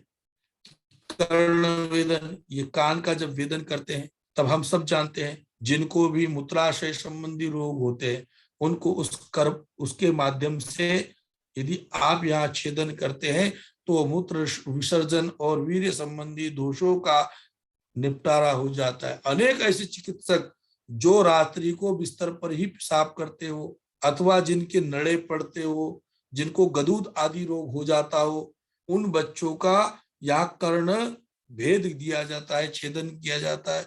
यह शरीर की शुद्धि भी, और साथ साथ आप उस शरीर में रह रहे उस आत्मा को प्रसन्न रखना चाहते तो वह उसकी भी प्रसन्नता हो रही है, उसका निर्माण आप यहाँ चल रहा है। मैं यह बात मानव निर्माण में संस्कारों की भूमिका में प्रत्येक संस्कार का क्या क्या प्रभाव मनुष्य के जीवन पर पड़ रहा है ये मैं आप तक पहुंचाना चाहता हूं। मैं व्याख्याता तो नहीं हूं, समय भी बहुत आगे चला गया, मेरे पास 2-3-5 मिनट का समय शेष है। तो मैं निवेदन कर रहा था कि यहाँ कर्णवेदन संस्कार इस निमित्त किया गया, उसके बाद 8वें वर्ष में बालक का उपनयन संस्कार हो रहा है। उप अर्थात समीप, नयन अर्थात ले जाना, अर्थात किसकी तरफ ले जाना? वेद की तरफ, ज्ञान की तरफ, आचार्य की तरफ ले जाना, या उपनयन। यज्ञोपवीत के ये 3 धागे, कहने को केवल 3 सूत्र है। कोई कहे जी बिना यज्ञोपवीत के भी तो माता पिता की सेवा हो सकती है, बिना उसके भी तो होती है। नहीं, यह एक संस्कार है। आपके ऊपर पड़ा हुआ भाव आपको संकेतित कर रहा है कि देखो ये 3 सूत्र किस रूप में आपको प्राप्त हो रहे हैं, ये ब्रह्म की गांठ किस रूप में प्राप्त हो रही है, उसका स्मरण रहे, उसका ध्यान रहे। इस वर्दी को पहन करके जब कभी कोई सैनिक वर्दी को पहनता है तो गर्व महसूस करता है, और वही सिविल ड्रेस में होता है तो उसकी बात का कोई अधिक महत्व नहीं रहता। अर्थात वर्दी से युक्त व्यक्ति अपने कर्तव्य कर्म के प्रति अधिक जागरूक रहता है, अधिक प्रयत्नशील रहता है। इसलिए उपनयन संस्कार, वेदारंभ संस्कार, इस प्रकार के 16 संस्कार, मेरे पास समय अधिक नहीं है, निवेदन करना चाहूंगा कि सभी के सभी संस्कार जो हमें यहाँ पर बतलाए गए, ये सब गुणों का अंतर्धान करने के लिए बतलाए गए। अर्थात जो पूर्व से पड़े हुए जो कुसंस्कार है, अथवा जो ऐसे संस्कार जिसके संस्कार के होने, जिन विचारों के होने से मनुष्यपन से नीचे रहता है या अपने विचारों को और उन्नत करना चाहता है, तब वह संस्कारों की भूमि दृढ़ होती जाती है। और यही संस्कार हमारे जीवन को सार्थक बनाते हैं, और जब हम सार्थक बनते हैं तो हमारे मानव के होने का, हमारे अस्तित्व का बोध हमको स्पष्ट कराता है। बंधुओं, निवेदन है कि हम अपने परिवारों में संस्कारों की बात को दृढ़ रखें, परिवारों में विचारों का भाव दृढ़ रखें, और ऋषि प्रणीत इस संस्कारों की भूमि को अपने परिवारों में स्थापित करें। आज सारा संसार त्राईमाम त्राईमाम हो रहा है। लोग कहते हैं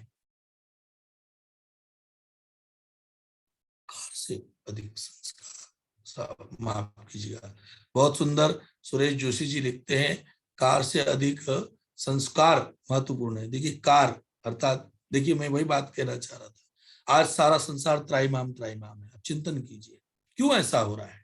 हम संसार में सुखों की चाहना रख रहे, डॉक्टर बढ़ गए, इंजीनियर बढ़ गए, वकील बढ़ गए, आपके जज खूब बढ़ गए, पर उसके बाद भी झूठ बढ़ गया, उसके बाद भी अन्याय बढ़ रहा है, उसके बाद भी व्यभिचार बढ़ रहा है, उसके बाद भी व्यक्ति रोज मर मर के जी रहा है। ऐसा क्यों हो रहा है? कारण स्पष्ट है कि मानव ने मानव होने का अस्तित्व बोध संस्कारों से प्राप्त नहीं किया, और इसलिए मानव के निर्माण में इन संस्कारों का विशेष महत्व होना चाहिए। आइए अपने परिवारों में इस बात का ध्यान दें।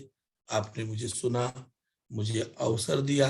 यदि भी पुनः मैं दोहरा देना चाहता हूँ, शिक्षक लखनलाल आर्य जी का स्नेह मेरे लिए विशेष है। मैं किसी रूप में प्रवक्ता पद पर कार्य नहीं करता, गुरुकुल के आचार्य के रूप में सेवा देता हूँ, और मेरा लक्ष्य है कि विद्यार्थियों का निर्माण हो, राष्ट्र में हमारी वैदिक संस्कृति व धरोहर राशि में संकलित रहे। याद रखना, अब गुरुकुल शिक्षा पद्धति, आर्ष शिक्षा पद्धति, वैदिक शिक्षा पद्धति एक धरोहर रूप में ही केवल शेष रह रही है।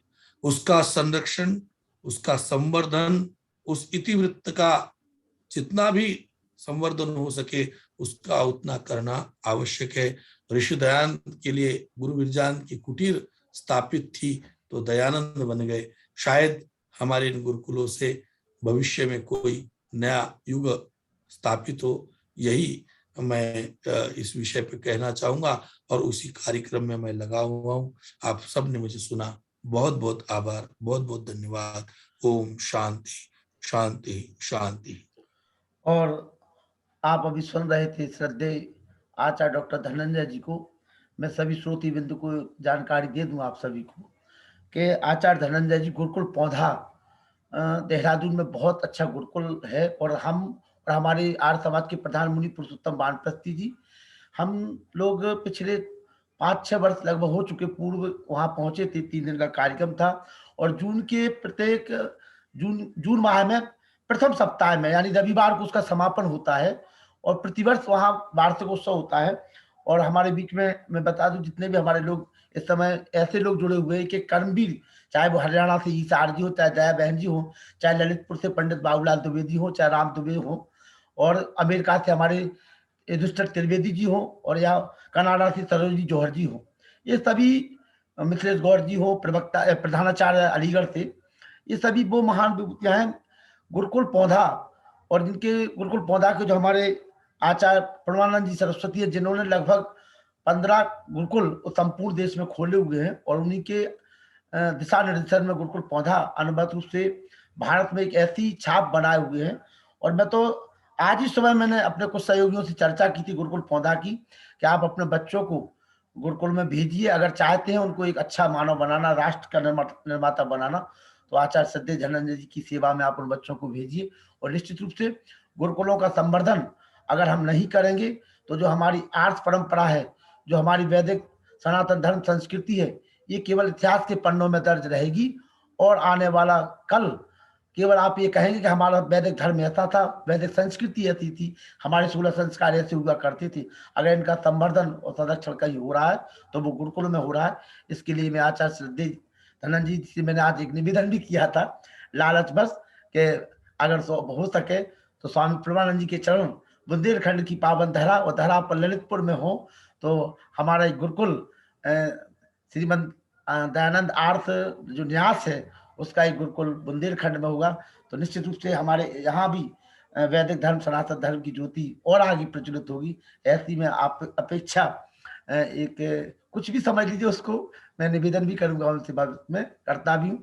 ओम प्रकाश आरजी एक ऐसी शख्सियत जो आज की हमारे सारस्वत अतिथि है, ओम प्रकाश शर्मा जी, एक बड़ा नाम, और सभी लोग जानते हैं, खासतौर से आर जगत की जितनी भी महान विभूतियां हैं उन सबको पता है कि जो हमारे इस समय उत्तर प्रदेश के यशस्वी मुख्यमंत्री हैं योगी जी के इतने बड़े सहयोगी कि आप कंधे से कंधा मिला करके बस्ती गोरखपुर में जो आपने धर्म जागरण का कार्य किया है, जब योगी जी पर वार होते थे तो उसका जो सीना होता था उनको सहन करने का, वो होता था ओम प्रकाश शर्मा जी का, हमारे जो बस्ती के हैं। तो ऐसी महान विभूति आज हमारे बीच में जुड़ी हुई है। ओम प्रकाश शर्मा जी से मैं निवेदन करूंगा कि आप आवे। Om Prakash R G, Pradhan are प्रतिनिधि सभा बस्ती, प्रबंधक स्वामी दयानंद विद्यालय सुरती हट्टा बस्ती, और जिला प्रभारी भारत स्वाभिमान समिति। निवेदन करूंगा मैं, ओम प्रकाश जी आप अपना ऑडियो खोल लीजिए, और जब भी देश में योगी जी मंच पर रहे, चाहे वो दिल्ली का मंच हो, चाहे वो नेपाल का हो, कहीं का भी हो, जहां भी हम देखते हैं योगी जी बोलते हैं तो सबसे पहले नाम ओम प्रकाश आर जी शर्मा जी का हमारे लेते हैं, क्योंकि उन दोनों लोगों ने, योगी जी ने जो पुरुषार्थ किया है वो हमारे ओम प्रकाश शर्मा जी के सहयोग से किया हुआ है, और उसी पुरुषार्थ को वो योगी जी सदैव मंचों पर गाते हैं। आज ऐसा हमारा सौभाग्य कि ओम प्रकाश जी हमारे बीच में जुड़े हुए हैं सारस्वत अतिथि के रूप में। आपके पास में 5-7 मिनट का समय है, आए सम्मानित Om Prakash R G, 10 minute आप अपनी बात रख सकते हैं। ओम प्रकाश जी। माननीय आचार्य धर्मेंद्र जी, आपका वीडियो साफ नहीं आ रहा भाई साहब, आपका वीडियो साफ नहीं आ रहा, थोड़ा सा वीडियो साफ करें आप अपना। जी जी, थोड़ा सा बैठक व्यवस्था ठीक कर लें अपनी। जी जी जी जी, हाँ आप सही है, अब सही है, अब ठीक है भाई साहब। जी भाई साहब जी। आचार्य धर्मेंद्र जी, श्री सुरेश जोशी जी, आचार्य धनंजय जी, आचार्य धनंजय जी, आचार्य धनंजय जी। जी आचार्य धनंजय जी, निश्चित रूप से धर्म के मगमे अधर्मी से कभी डरना नहीं, चेत कर चलना, कुमार्ग में कदम रखना नहीं, शुद्ध भावों में भयानक भावना भरना नहीं, बोधवर्धक लेख लिखने में कमी करना नहीं। महर्षि दयानंद का जो चिंतन था वो चिंतन वही था कि वैदिक संस्कृति जो हमारी सृष्टि काल से चली, मर्यादा पुरुषोत्तम राम से लेकर योगराज कृष्ण जी का जो समय था, उस संस्कृति को हम किस तरीके से आगे समाज को दें जिससे हमारा ये भारत पुनः विश्व गुरु बने। निश्चित रूप से जो विचार हमको सुनने को मिले पूज्य आचार्य जी द्वारा, वो निश्चित रूप से कहा जा सकता है कि एक अंधकार से प्रकाश की तरफ ले जाने के लिए, आज आर्य समाज से लेकर वैदिक धर्मियों का ये कर्तव्य होता है कि जो ऋषियों की बातें हैं, जो ऋषियों की बातें हैं, महर्षि दयानंद के अंदर जो तड़प थी, जो वेदना थी, जो एक चेतना थी, जो जागृति थी, उस जागृति को हम जन जन तक कैसे पहुंचावें। कहीं ना कहीं से हमारे पास वो थाती, वो मजबूती है, वो साउंडनेस है, जिस साउंडनेस को हम निश्चित रूप से यदि मन में एक संकल्प ले लें तो हर आम जनमानस सच्चे रास्ते पे जाना चाहता है, सच्चा ज्ञान वो चाहता है, सच्चा विचार वो चाहता है। क्योंकि निश्चित रूप से सच्चा बोलना, सच्चा करना, सच्चा ग्रहण करना और सच्चे को प्रसारित करना महर्षि दयानंद सरस्वती का भी यही उद्देश्य था। और वाकई ऋषि उड़ से रीढ़ से उऋण होने का सबसे बड़ा यही हमारे पास, और मैं दावे के साथ कह सकता हूं कि पावक की लपटों में पड़कर सोना कुंदन बन जाता है, भाव शुद्ध हो नन्हा धागा रक्षा बंधन बन जाता है, संघर्षों की भट्टी में तब जाना छोटी बात नहीं, त्याग तपस्या से मानो माथे का चंदन बन जाता है। निश्चित रूप से जो संस्कार की बातें अभी पूज्य आचार्य जी ने बताई और ये बताया कि कहीं ना कहीं से गर्भकाल में ही 3 संस्कार किए जाते हैं और इन संस्कारों की बदौलत ही हमारे इस देश में मर्यादा पुरुषोत्तम राम योगराज कृष्ण जी ऐसे ऐसे मनीषी निकले जिन्होंने भारत माता, गौ माता, धरती माता, वेद माता, गंगा माता के प्रति एक नई चेतना दी।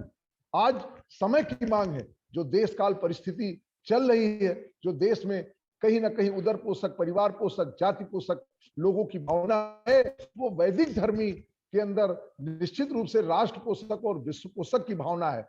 और हम उदर पोषक, जाति पोषक को इस राष्ट्र पोषक भावना से कहीं ना कहीं पराजित कर सकते हैं। आर्य समाज का एक बहुत बड़ा दायित्व है कि महर्षि दयानंद कृत सत्यार्थ प्रकाश, ऋग्वेद आदि भाष्य भूमिका, गौ करुणा निधि या संस्कार विधि, व्यवहार भानु, जो पुस्तकें हैं उन पुस्तकों के ज्ञान को किस तरीके से आम जन तक पहुंचावें। क्योंकि हर व्यक्ति को कहीं ना कहीं महर्षि दयानंद के प्रत्येक सिद्धांत में कहीं कोई कमी नहीं निकाल सकता। यदि आप अभी इस संस्कार को ले लीजिए, इस संस्कार के जितने भी अच्छे विद्वान हुए हैं, जितने भी अच्छे मनीषी हुए हैं, जितने भी अच्छे व्यक्तित्व हुए हैं, उनके पीछे भी कहीं ना कहीं ये संस्कार है। आप देखें, जितने भी नेता होते हैं, जितने भी बड़े बड़े लोग होते हैं, जब उनका अंतिम संस्कार होता है तो ये कहीं ना कहीं से वैदिक संस्कार ही होता है। और उस संस्कार को जब लोग देखते हैं कि 400 कुछ मंत्रों से वहां पे आहुतियां पड़ रही हैं, तो हर आदमी देखता है कितना वातावरण शुद्ध हो जाता है। तो शुद्ध वातावरण देख करके उसके अंदर भी प्रेरणा जगती है कि कहीं ना कहीं काश मेरा ऐसा ही संस्कार होता। कहीं ना कहीं से आज हमारे पास वो थाती है, वो ज्ञान है, वो फाउंडेशन है, जिस फाउंडेशन के बल पे हम जिस क्षेत्र में भी रहें, अधिक से अधिक लोगों को जोड़ करके हम एक वैचारिक क्रांति कर सकते हैं। और भाई लखनलाल जी के तो लिए मैं यही कहूंगा, यह मत कहो कि जग में कर सकता क्या अकेला, लाखों में काम करता एक सूरमा अकेला, लंकापुरी जला के रावण का मद मिटा के, हनुमान राम दल में यूं पहुंच गया अकेला, यूं तो होते ओखली में लाखों धान के कण, फिर भी मूसल दल डालता अकेला, यूं तो पटरियों पे चलते अकेले कितने डिब्बे, इंजन खींचता अकेला, यूं तो बहुत लोग आर्यत्व का कार्य कर रहे हैं, लेकिन लखनलाल जी ने जो लोगों के अंदर एक ओज, जो तेज, जो पराक्रम, जो वैभव, जो एक क्रांति की ज्वाला, ज्ञान की वर्षा की है, ये अपने अद्वितीय है।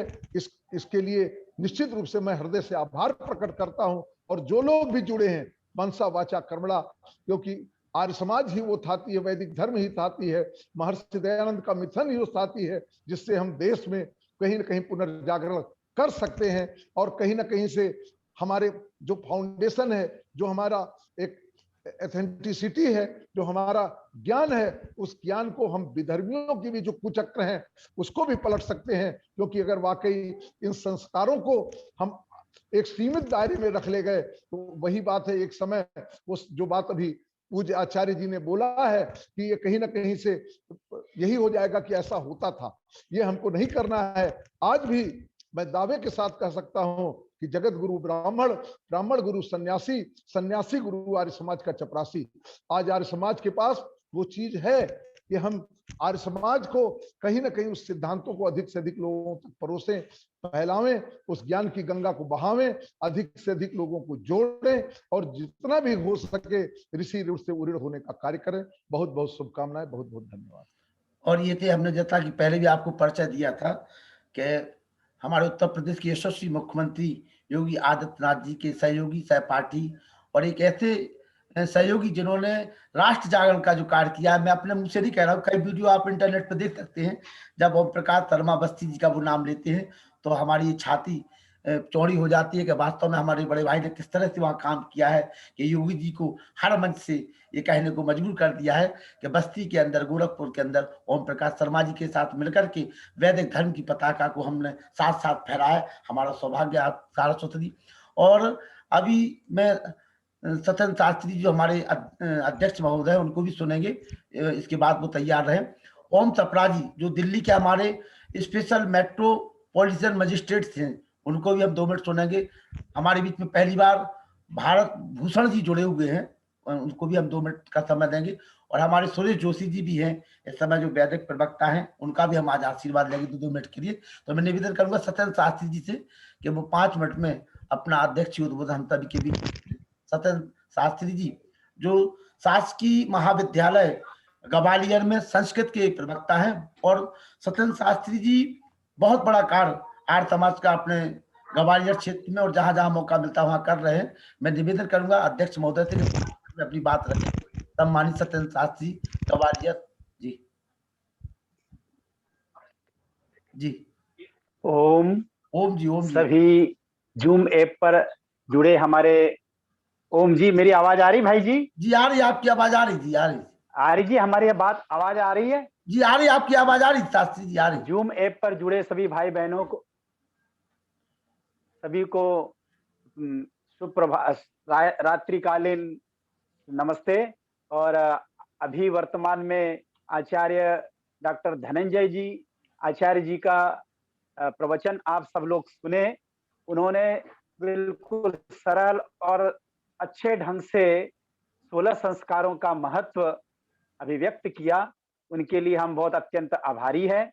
और 16 संस्कारों को जानने के लिए ये देखिए, मैं आपको एक चेहरा दिखाता हूं। ये संस्कार विधि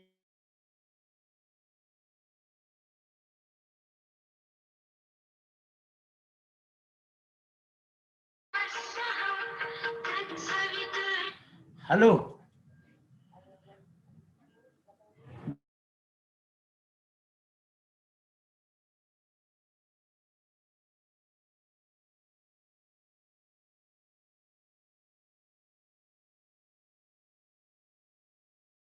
कि जिन्होंने इन संस्कारों को जन जन तक पहुंचाने के लिए प्रेरित किया है।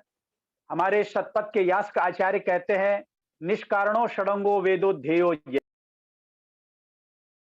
को पढ़ना चाहिए और पढ़ाना भी चाहिए। तो ये परंपरा को हमारे डॉक्टर धनंजय जी, प्राचार्य जी गुरुकुल पद्धति से बच्चों का निर्माण कर रहे हैं। और उन्होंने संस्कारों के माध्यम से मानव निर्माण में जो संस्कारों को भूमिका होती है, बहुत अच्छे ढंग से प्रस्तुत किया। उनका बहुत बहुत धन्यवाद। और हमारे बीच ओम प्रकाश आर्य जी, प्रधान आर्य प्रतिनिधि सभा बस्ती स्तुति, बहुत अच्छी सरल कि अकेला आदमी क्या काम नहीं कर सकता है, कि आदमी अपनी इच्छा शक्ति अच्छी प्रबल रखे तो हर काम को सफल कर सकता है। और हमारे बीच में रुक्मणी जोशी जी बहन जी ने सुखधाम सदा तेरा नाम सदा भजन को बड़े नए स्टाइल से प्रस्तुत किया, इनके भी लिए धन्यवाद। और हमारी कविता आर्या जी जो निरंतर 6 महीनों से अंतरराष्ट्रीय भजनोपदेशिका है, उन्होंने आ जाए मानव प्रभु की शरण में ये जो गीत प्रस्तुत किया, नए नए गीतों के माध्यम से जन चेतना जागृत करती है, उनका बहुत बहुत धन्यवाद। और हमारे आर्य रत्न शिक्षक लखनलाल आर्य जी जो नव योजनाओं को प्रस्तुत करके जन चेतना जागृत कर रहे हैं, इनका भी भूरी भूरी बहुत बहुत धन्यवाद। और आप लोगों ने मुझे मौका दिया, इनके लिए मैं आपके आभारी हूं। और विशेष रूप से अपनी एक गीत के माध्यम से, काव्य के माध्यम से सबको स्वागत देते हुए मंगल कामना करता हूं।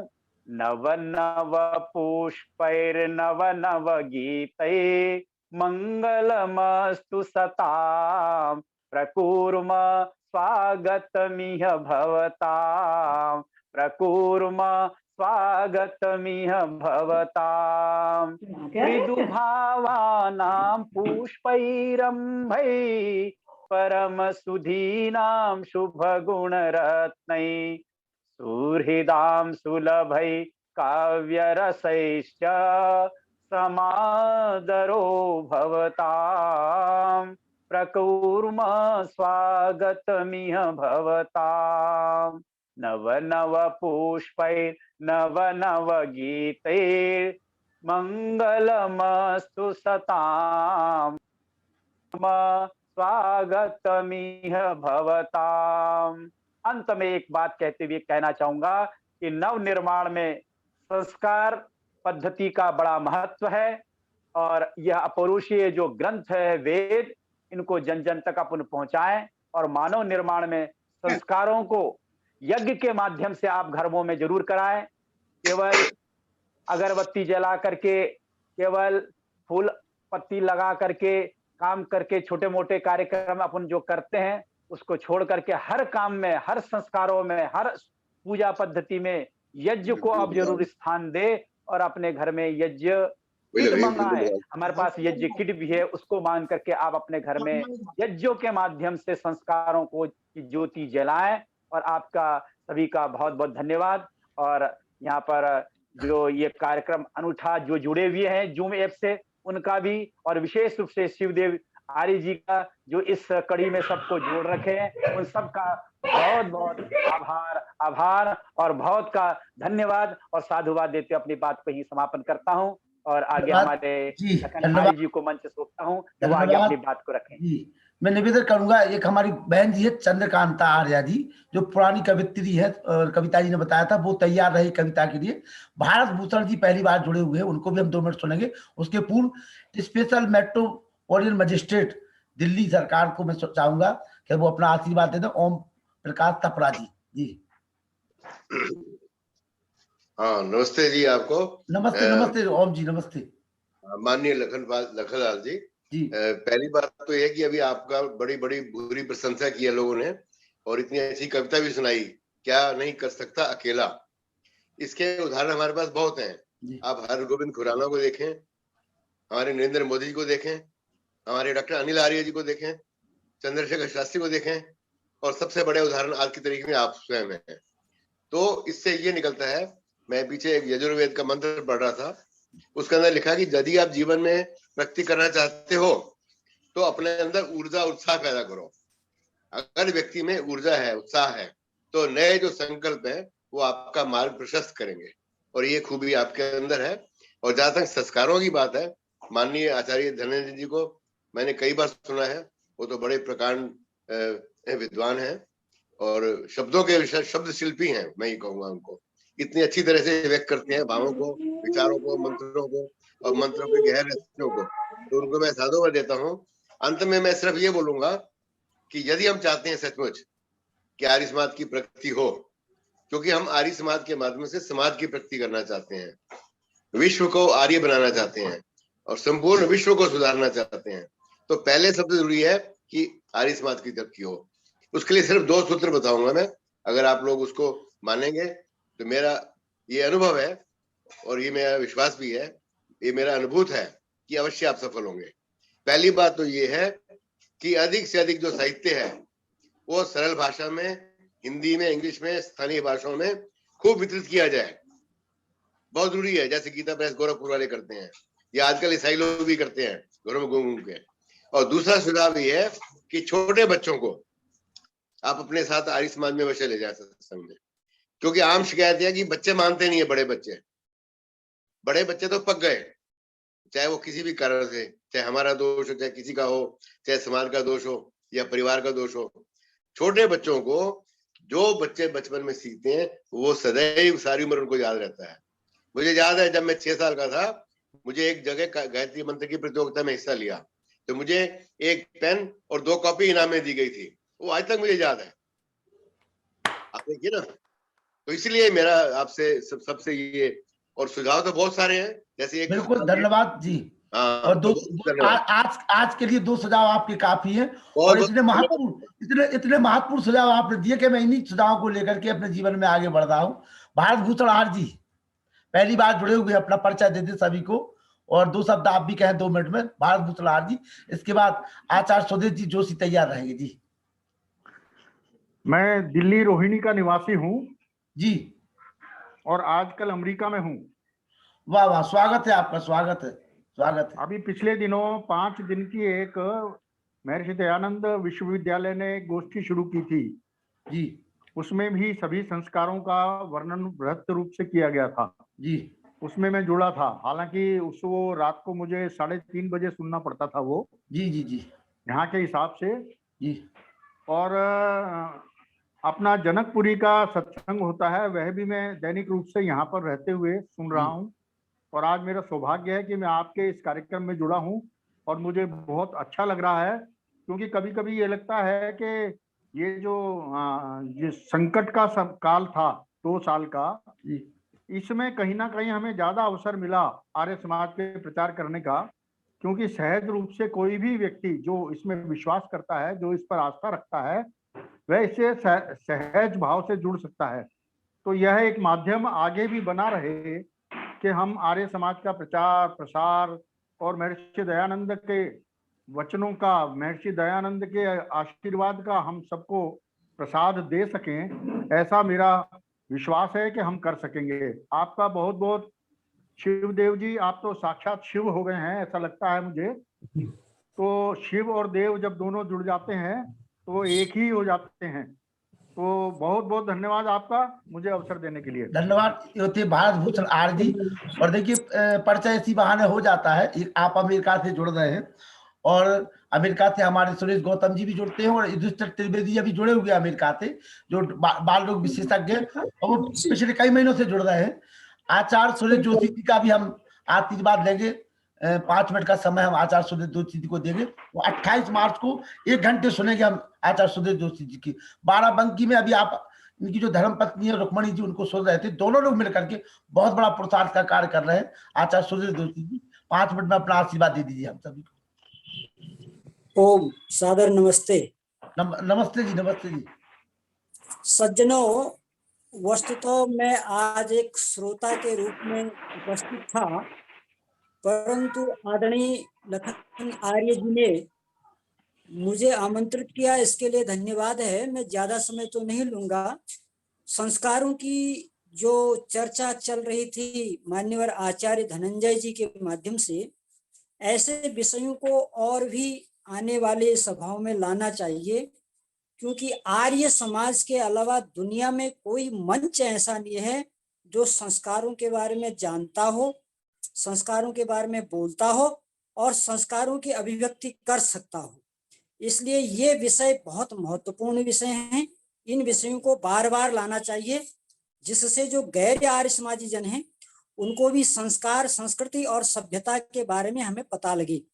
मैं ये कहना चाहता हूँ, चाहे संस्कार हो, चाहे संस्कृति हो, चाहे सभ्यता हो, बिना संस्कृत के सब अधूरे हैं। इसलिए संस्कृत से ही संस्कार, संस्कृत से ही सभ्यता और संस्कृत से ही सदाचार पैदा हो सकता है। एक बात ये कहना चाहता हूँ कि किसी भी व्यक्ति को संस्कारवान बनाने के लिए 3 लोगों का होना बहुत ही महत्वपूर्ण है, जिसके लिए महर्षि देव दयानंद महाराज ने सत्यार्थ प्रकाश में शतपथ ब्राह्मण का उदाहरण देते हुए कहा, आचार्यवान मातृवान पितृवान आचार्यवान पुरुषो वेद। जिस मनुष्य के पास 3 उत्तम शिक्षक हों, अर्थात पहला माता, दूसरा पिता, तीसरा आचार्य, उसी से हम संस्कारवान पुत्र पैदा कर सकते हैं। लेकिन आज के प्रसंग में, क्योंकि आज शतपथ ब्राह्मण के ऋषि वर्तमान समय में नहीं हैं, हम साधारण लोग हैं, तो हमने आज के इस श्रृंखला में एक शब्द और जोड़ा है कि अच्छा माता हो, अच्छे पिता हो, अच्छे आचार्य हो। लेकिन यदि वातावरण अच्छा नहीं है तो न तो अच्छा आचार्य कुछ कर सकता है, न अच्छे पिता कुछ कर सकते हैं, न अच्छे माता कुछ कर सकते हैं। इसलिए उस वातावरण को बनाने के लिए बहुत आवश्यक है ऐसे कार्यक्रमों की। इन कार्यक्रमों के द्वारा एक बहुत सुंदर वातावरण तैयार किया जा रहा है। आचार्य शिवदेव जी को भी इसके लिए बहुत बहुत धन्यवाद है। मैं वास्तव में आज केवल श्रोता बन के और सुनने का आनंद ले रहा था। जी जी आदरणीय शिक्षक जी ने मुझे बुलाया, इसके लिए मैंने आपका आभार प्रकट किया। धन्यवाद। मैं फिर सुनना चाहता हूँ। जी बिल्कुल बिल्कुल। और आचार्य धनंजय जी को भी समय समय रहते हुए अनेक विषयों पर आपके बीच में लाता रहूंगा। और हमने जैसा कि पहले भी आपको बताया कि आचार्य शिवदेव जी जो टेक्निकली कार्यक्रम जो हम देख रहे हैं जूम ऐप के माध्यम से, ये हमारा गुरुकुल परिवार और आचार्य शिवदेव जी की कृपा से ही चल रहा है। दूसरी चीज, एक हमारे आचार्य भवदेव शास्त्री जी हैं जो राजस्थान के हैं, जिन्होंने बड़ा पुरुषार्थ किया हमें समय देने के लिए। उन्होंने इतना, अगर उन्होंने हमारा सहयोग नहीं किया होता, इन दो लोगों ने, आचार्य शिवदेव जी और दूसरे हमारे भवदेव शास्त्री जी राजस्थान के, तो शायद इतना बड़ा आयोजन, ये पुरुषार्थ का काम नहीं हो पाता। उन दोनों पुण्यात्माओं को मैं भूरी भूरी उनकी प्रशंसा करता हूँ, उनका आभार व्यक्त करता हूँ। यूएस चौकसे जी वन विभाग से, सॉरी, मौसम विभाग के वैज्ञानिक हैं यूएस चौकसे जी, ग्वालियर से सेवानिवृत्त। अगर मेरी आवाज सुने तो आ जाए, और नहीं आ पा रहे तो डॉक्टर वेद प्रकाश शर्मा जी, यूएस चौकसे जी मौसम विभाग के सेवानिवृत्त वैज्ञानिक हैं। चलिए, वेद प्रकाश शर्मा जी जो असिस्टेंट प्रोफेसर भी हैं आप रोहिलखंड विश्वविद्यालय बरेली में, और आपके पिताजी ने बहुत पुरुषार्थ किया आर्य समाज का। मैं चाहता हूं कि 1 मिनट में वो भी अपना आशीर्वाद दे दें। डॉक्टर वेद प्रकाश शर्मा जी, जी वेद प्रकाश शर्मा जी, ग्वालियर, सॉरी बरेली जी, वेद प्रकाश जी। जी, आपका भूरी भूरी प्रशंसा करते हुए आर्य समाज के लोग बहुत ही रेडी रहेंगे। आपने इतने अच्छे कार्यक्रम किए हुए हैं। जैसा कि हमारे सब लोगों ने बताया है कि संस्कारों का बड़ा अच्छा महत्व है हमारे मानव जीवन में। तो अगर आपके बच्चे संस्कारित नहीं होंगे तो आप जीवन में निराशा ही आपको मिलेगी। इसलिए बच्चों को संस्कारित करना बहुत ही अनिवार्य है। इसके लिए जितने हमारे वक्ता लोग हैं उनको साधुवाद, और श्रोतागण के लिए नमस्कार, नमस्ते जी। नमस्ते जी। संतोष आर जी पहली बार जुड़े हुए संभवतः, या मुझे देख नहीं पाए पहले। कहाँ से परिचय दे दीजिए 1 मिनट के लिए संतोष जी। मैं आर्य समाज बारो बेगूसराय बिहार से बोल रहा हूँ। जी जी जी जी जी। इसके पहले जुड़े कभी आप इसमें? 1935 जी, 2 दिन जुड़ चुके हैं। अच्छा जी, चलिए, स्वागत है आपका बिहार की धरती से। चंद्रकांता आर्या जी, बहन जी मेरी आवाज सुन पा रहे? चंद्रकांता जी, कविता बहन जी, चंद्रकांता जी, चलिए, दया आर्या जी आ जाएं और एक भजन के साथ मैं समापन करूं फिर। जी चंद्रकांता जी आ गई। चंद्रकांता जी आइए। चंद्रकांता जी, जी माता जी, एक बार बात हुई थी कविता जी के माध्यम से, थोड़ा सा परिचय देते हुए। जी, अगर ये कविता आपकी हो तो हम आज सुन लेंगे आपको। जी जी माता जी, आप परिचय दे दीजिए सभी को अपना। चंद्रकांता जी, जी जी। सभी आर्यजनों को जी मेरा सादर प्रणाम। सादर नमस्ते माता जी। आदरणीय लखनलाल जी, प्रियवीर लखनलाल जी, आज मैं पहली बार आपके मंच से थोड़े आपके कहने अनुसार कविता ही सुना दीजिए। का समय जब होगा तब देखेंगे। जी जी, कविता सुना दीजिए, आज कविता सुना दीजिए। तो आपके परिवार, आपके इस कार्यक्रम में हमारे परिवार के बहुत लोग जुड़े हुए हैं। विनय को तो आप जानते ही हैं जी। मेरे एक और भाई हैं, विनय के चाचा जी मेरे ही भाई हैं जी, श्री सुखदेव मल्होत्रा जी बिल्कुल जुड़ते हैं, दिल्ली से जुड़ते हैं, हमेशा जुड़ते हैं, वो हमेशा जुड़ते हैं। जी मल्होत्रा जी। हाँ जी, दिल्ली। अच्छा जी, चलो कविता ही सुनाते हैं। दिल्ली से जुड़ते हैं, और ख्यातिलाल खन्ना जी भी मेरे भाई हैं, वो भी जुड़ रहे हैं। चलिए, आप उनको भी कभी मौका हम भी आपके भाई हैं, आपके बेटे हैं, और भी आपके भाई हैं। चलिए बोलिए। आप तो मेरे भाई हैं ही, जब आप परिवार भी एक बन गया, हम सब जुड़े हुए हैं आपस में। बिल्कुल।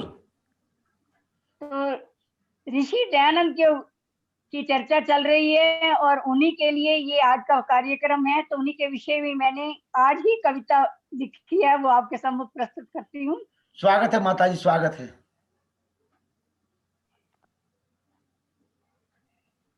वाह वाह ऋषि दयानंद, तेरी महानता महान है। शब्द नहीं मेरे पास, कैसे गाऊं गुणगान में। तूने ही देश को नई दिशा प्रदान की, मार्ग वही दिखाया जिससे देश का कल्याण है। वाह वाह ऋषि दयानंद, तेरी महानता महान है। वाह वाह मूल शंकर ही स्वतंत्रता का मूल था। मूल शंकर ही स्वतंत्रता का मूल था। 12 फरवरी टंकारा में खिला फूल था। चूहों को मूर्ति पे देख श्रद्धा ही हट गई। बहन चाचा की मृत्यु की अनोखी घटना घट गई। पहेली सुलझाने निकले तो लोग बोले वो तो नादान है। वाह वाह ऋषि दयानंद तेरी महानता महान है। सच्चे शिव को पाने की अब धुन सवार थी। सच्चे शिव को पाने की अब धुन सवार थी। सच्चे गुरु दंडी को पाया तो अज्ञानता हार थी। अज्ञानता की हार थी। ढोंग पाखंड अंधविश्वासों का भेद खोलकर कुंभ मेले में पाखंड खंडनी पताका गाड़ दी। मुल्ला पांडे पादरी बोले ये तो कोई लंपट बदनाम है। वाह वाह ऋषि दयानंद तेरी महानता महान है। भोली जनता फुसलाकर ईसाई बनाते पादरी। भोली जनता को फुसलाकर ईसाई बनाते पादरी। इस्लाम धर्म परिवर्तन का भी खेल था जारी। अनेक ईश्वर बिकते थे हाट बाजारों में। अनेक ईश्वर बिकते थे हाट बाजारों में। खुद ही ईश्वर बन बैठे मठों मजारों में। चरित्र हनन उपासना विधि थी 4 वाक परिवारों की। उजले उजले रहते लाखों भक्त दिन के उजाले में। पाप का साम्राज्य था होता रात के अंधियारों में। खंडन की तीक्ष्ण चोट कर जीवन बनाया आसान था। वाह वाह ऋषि दयानंद तेरी महानता महान है। वाह वाह वाह वाह वाह ऋषि दयानंद तेरी महानता महान है। जाति प्रथा बाल विवाह का किया विरोध था। जाति प्रथा बाल विवाह का किया विरोध था। नारी शिक्षा विधवा विवाह का हटाया अवरोध था। सब धर्म सब भाषा सब राष्ट्र का हामी महान पूत था। सब संस्कृति सब देश उन्नति को का वह प्रखर अग्रदूत था। भारत ही वही देश है जिसे कहा पारसमणि। कृणवंतो विश्वमार्ग ये लगाया उद्घोष जो आज भी परवान है। वाह वाह ऋषि दयानंद तेरी महानता महान है। शब्द नहीं मेरे पास कैसे गुण गाऊं गान में। वाह वाह ऋषि दयानंद तेरी महानता महान है। बोलो ऋषि दयानंद की जय। ऋषि दयानंद की जय। जय। भारत माता की जय। जय। माता जी चंद्रकांता जी धन्यवाद लखन जी।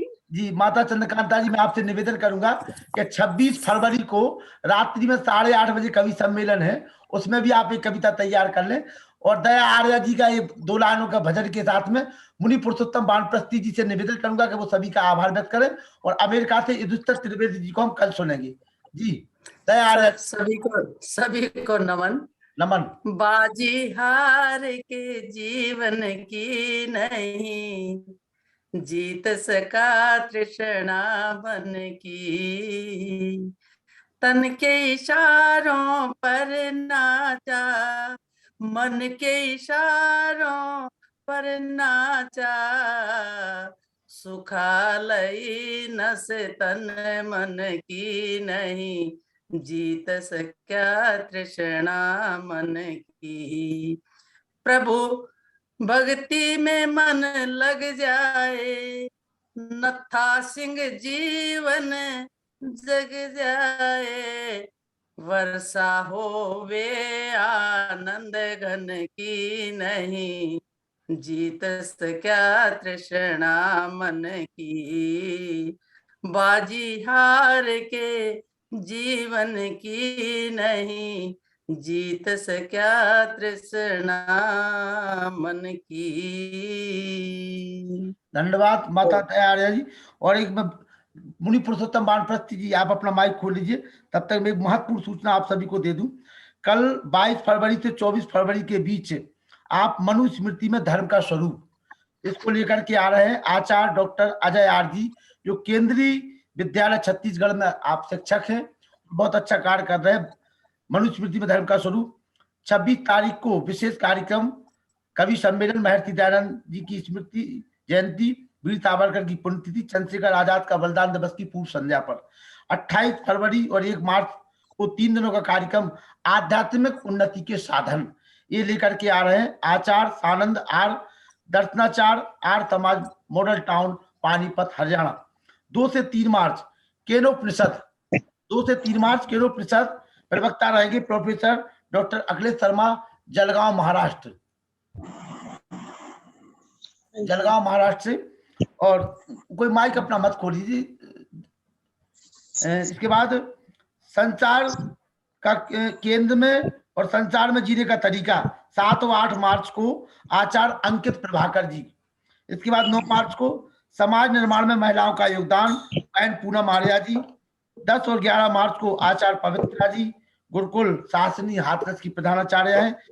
14 से 16 मार्च के बीच में मानव जीवन की चुनौतियों एवं वैदिक दर्शन, वैदिक कर्म व्यवस्था से ही दुख निवृत्ति।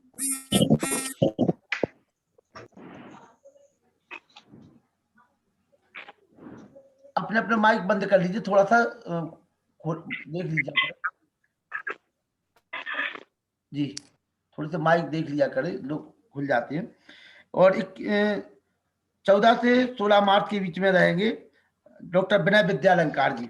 21 से 24 मार्च के बीच में मुंडोक उपनिषद एक चिंतन, आचार्य योगेंद्र आदित्य जी, जो गंगाबाद गुरुकुल के हमारे आचार्य हैं, अंतर्राष्ट्रीय प्रवक्ता है। 25 से 27 मार्च डॉक्टर सिद्धत पांडे, गुरुकुल सुल्तानपुर। 28 मार्च को सदग्रस्त जीवन के 3 लक्षण, जो अभी आप सुन रहे थे 2 मिनट के लिए, आचार्य सुरेश जोशी जी को वो लेकर के आ रहे हैं। और संपूर्ण आयोजन आचार्य भव्य शास्त्री जी, जो राजस्थान के हमारे हैं, उनका बहुत पुरुषार्थ कार्यक्रम में लगा हुआ है। और आचार्य शिवदेव जी, जो गुरुकुल पौधा परिवार से हैं, और आचार्य धनंजय जी का, और इस लखनलाल आर को जिन्होंने तैयार किया, इनकी प्रेरणा से, जिनके जीवन को देख करके लखनलाल सेन लखनलाल आर बने, ऐसे हमारे गुरु आर समाज महरौनी के प्रधान, हमारे संरक्षक सम्मानी मुनि पुरुषोत्तम वानप्रस्थी जी, जिन्होंने महर्षि दयानंद को अपने जीवन में दिया है। हमने बहुत से आर्य समाजियों को देखा है, कहते कुछ है करते कुछ है, लेकिन जिन्होंने महर्षि दयानंद के जीवन को आत्मसात किया हुआ है, ऐसे बिरले इस आर्य जगत में मिलते हैं। उनमें से हमें गर्व है कि हमारे आर्य समाज के प्रधान मुनि पुरुषोत्तम वानप्रस्थी जी, जो दुबे जी हमारे हैं, उनके सानिध्य में रह करके हमें पुरुषार्थ कर पा रहे हैं। मैं निवेदन करूंगा सम्मानी मुनि जी से कि वो सभी का आभार व्यक्त करें। सम्मानी मुनि पुरुषोत्तम वानप्रस्थी जी। जी ओम, आवाज आ रही है आपकी।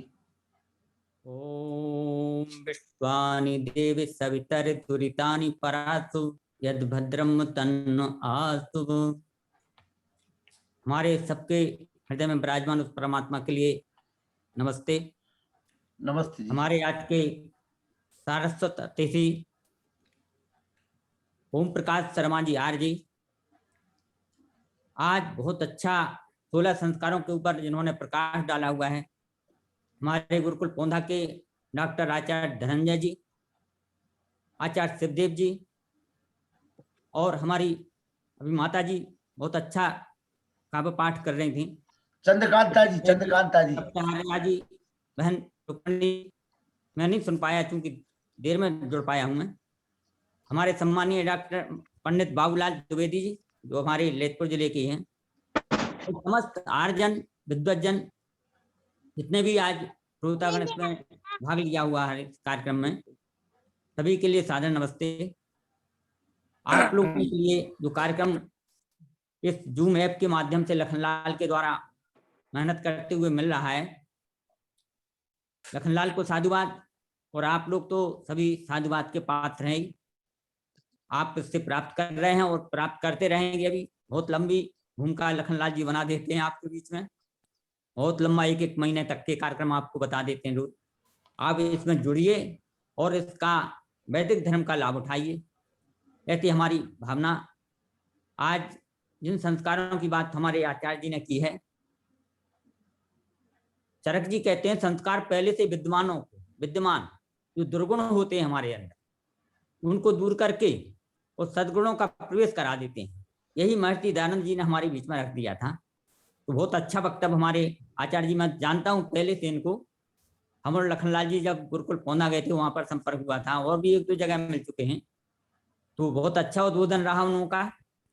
और हम अगर अपने जीवन में इन संस्कारों को वरीयता दें तो मैं समझता हूँ कि हमारा जीवन, हमारा ही नहीं हमारे आगामी पीढ़ियों का, बच्चों का जीवन बहुत वेदमय बन जाए, सार्थक बन जाए। तो मैं सभी महानुभावों से जो आगामी कार्यक्रम लखनलाल जी ने अभी आपको सुनाए हैं उनको ध्यान में रखते हुए आप प्रतिदिन जुड़िए और इनका लाभ उठाइए। अंत में मैं शुभरात्रि कहते हुए सर्वे भवन्तु सुखना सर्वे सन्तु निरामया सर्वे भद्राणि पश्यन्तु मां कश्चित् दुर्भाग् भवेत्। हे भगवान, सबका भला करना, सब पर दया करना, सबको वेदों का ज्ञान देना और सबका कल्याण हो, इसी भावना के साथ में सभी के लिए सादर नमस्ते। ओम सत्ते। चलिए मैं निवेदन करूंगा अमेरिका से युधिष्ठिर त्रिवेदी जी शांति पाठ कराएं और इसके बाद मिथिलेश गौड़ जी और ईश्वर दया बहन जी जयकारा लगवाएंगे जी। ओम द्यौ शांतिरंतरिक्षं शांतिः पृथिवी शांतिरापः शांतिरोषधयः शांतिः वनस्पतयः शांतिर्विश्वे देवा शांति ब्रह्म शांतिः सर्वज्ञं शांतिः शांतिरेव शांतिः सामा शांतिरेधि। ओम शांति शांति शांतिः। मिथिलेश गौड़ जी जयकारा लगवा दीजिए। जी भाई साहब, एक आग्रह है आपसे। आपकी कहने के लिए शब्द नहीं है, जितना प्रयास और जितना आप वो कर रहे हैं बहुत ही अद्वितीय है। मेरा जैसा सबने कहा, थोड़ा सा मेरा ये है कि ये 16 संस्कार वाली बात जो है, अगर इसको एक संस्कार या कभी 2 संस्कार इस पे ज्यादा चर्चा ज्यादा हो तो शायद सब हमारे परिवार के बहू बेटे आप, के बच्चे। आप आचार्य धनंजय जी से निवेदन कर लीजिए एक बार। मैं उन्हीं का आभार व्यक्त करते हुए कह रही हूँ कि उन्होंने बहुत ही अच्छे तरीके से इसको समझाया। बिना पढ़ा लिखा आदमी भी उनकी बात को समझेगा अच्छे से जो है। तो अगर वो तो जब ये संस्कार बनेंगे शुरू से ही बच्चों में, तो फिर आगे वैदिक संस्कृति दौड़ेगी। और आप तो दौड़ ही रहे हैं, आप दौड़ा देंगे सबको। तो आचार्य धनंजय जी अगर आपको समय दे दें तो जो हमारा जी तो हम बीच बीच में चाहे 2-2 संस्कार ले लें वो या 3-3 ले लें। जी जरूर। मैं आपके सामने उपस्थित रहूंगा जब कि आपका आदेश। भाई साहब, धनंजय भाई साहब, आपका बहुत बहुत आभार। इसको आप और चर्चा में लाइए, चाहे 1-2 दिन का एक संस्कार जी, क्योंकि यहीं से जड़ जमती है, तो वहीं से फिर सब वैदिक संस्कृति और वो सब संस्कार बनेंगे। चलिए, और आपके निवेदन को आचार्य ने स्वीकार कर लिया है। अब हम बहुत बहुत धन्यवाद, बहुत बहुत धन्यवाद जी। जैसे ही आचार्य जी के पास अनुकूलता रहेगी और हम उस समय को उनसे ले लेंगे। ठीक है जी। बहुत ही अच्छे तरीके से समझाया उन्होंने जी। चलिए जयकारा लगवा दीजिए। ईश्वर बहन जी आप भी आ जाइए साथ में। दया बहन जी चलिए बोलिए, सबके माइक खोलिए, बोलिए। ऋषि दयानंद की जय हो। धर्म की जय हो। महर्षि दयानंद की जय हो। मर्यादा पुरुषोत्तम राम की जय हो। कृष्ण जी की जय हो। ऋषियों की जय हो। जय हो। अमर रहे, अमर रहे। प्रणव ध्वनि जय। और वेद की ज्योति जलती रहे, ओम का झंडा ऊंचा रहे। तो बोले और माता चंद्रकांता आर्या जी 26 फरवरी को आप अपना नाम लिख करके हमें भेज दीजिए व्हाट्सएप पे। हम आपको उन कवियों की सूची में स्थान देंगे और एक नई कविता आपको सुनेगी जी। और मुझे बात समझ नहीं आई जी। मैं ये कह रहा हूँ कि आप अपना नाम हमें व्हाट्सएप कर दीजिए, पूरा नाम पता क्या लिखती हैं। मैं कवियों की सूची में आपका नाम लिख दूंगा ताकि एक कविता आप पढ़ेंगे उस दिन 26 तारीख को जी। आपको 5 मिनट का समय दिया जाएगा कविता पाठ करने के लिए। और ओम प्रकाश सपरा जी जो हमारे बड़े भाई हैं, बोल देती हूँ। विषय क्या रहेगा? विषय क्या रहेगा? आप व्हाट्सएप पे बात करिए, व्हाट्सएप पे बात करिए। यहाँ बात मत करिए, व्हाट्सएप पे बात करिए। चलिए, ओम सप्रा जी, भारत भूषण जी नमस्ते। नमस्ते जी, सत्यन शास्त्री जी, आचार्य धनंजय जी का बहुत बहुत आभार, राजन मुनि कोटा से, संतोष आर जी बिहार से, दया बहन जी हरियाणा से, BS परमार जी ग्वालियर से, विमलेश कुमार सिंह जी, अरविंद ओम प्रकाश जी आप सभी का बहुत बहुत आभार, जो हमारे मुख्यमंत्री योगी जी के साथ जो पुरुषार्थ कर रहे हैं उनके लिए बहुत बहुत साधुवाद। इसी प्रकार से वो लगे रहे, करते रहे और अपना आशीर्वाद हमें दिए रहे। पंडित बाबूलाल द्विवेदी जी जो हमारे ललितपुर के बहुत ही उत्तम विद्वान है, US चौकसे जी जो मौसम विभाग से सेवानिवृत्त वैज्ञानिक है, सोदान सिंह अलीगढ़ से, SK मल्होत्रा जी, सियाराम कमला बहन जी, अशोक कुमार जी, राजेश्वर जी, अजय कुमार चौरसिया जी, राजकिशोर जी, सभी रामस्वरूप जी, सभी का बहुत, जयपाल सिंह बुदेला जी बहुत बहुत आभार। शुभ रात्रि। और 26 तारीख को कार्यक्रम होगा। तो आप ये समझ लीजिए, देखिए 2 दिन का कार्यक्रम हमारा चलता है गुरुकुल पौधा का, शनिवार रविवार को 7 से 8, उसमें आप सभी को जुड़ना है पहली बात। उसके बाद विशेष परिस्थिति में, जैसे शनिवार को कार्यक्रम है अपना, चूंकि काय का महर्षि जी की जयंती, तो मजबूरी में मुझे उस दिन 8:30 पे कार्यक्रम रखना पड़ता है, वरना 2 दिन हमारा कार्यक्रम चलता है गुरुकुल पौधा का, उसमें आप सभी को जुड़ना है 7 और 8 के। और अनवरत रूप से कार्यक्रम चलते रहेंगे, कभी भी बंद नहीं होंगे जब तक बहुत परिश्रम है, बहुत परिश्रम कर रहे हैं अकेले दयानंद, बहुत परिश्रम लखन जी, बहुत परिश्रम है। कुछ नहीं है, मैं कुछ नहीं कर रहा हूँ, जो कुछ करा रहा है परमात्मा करा रहा है।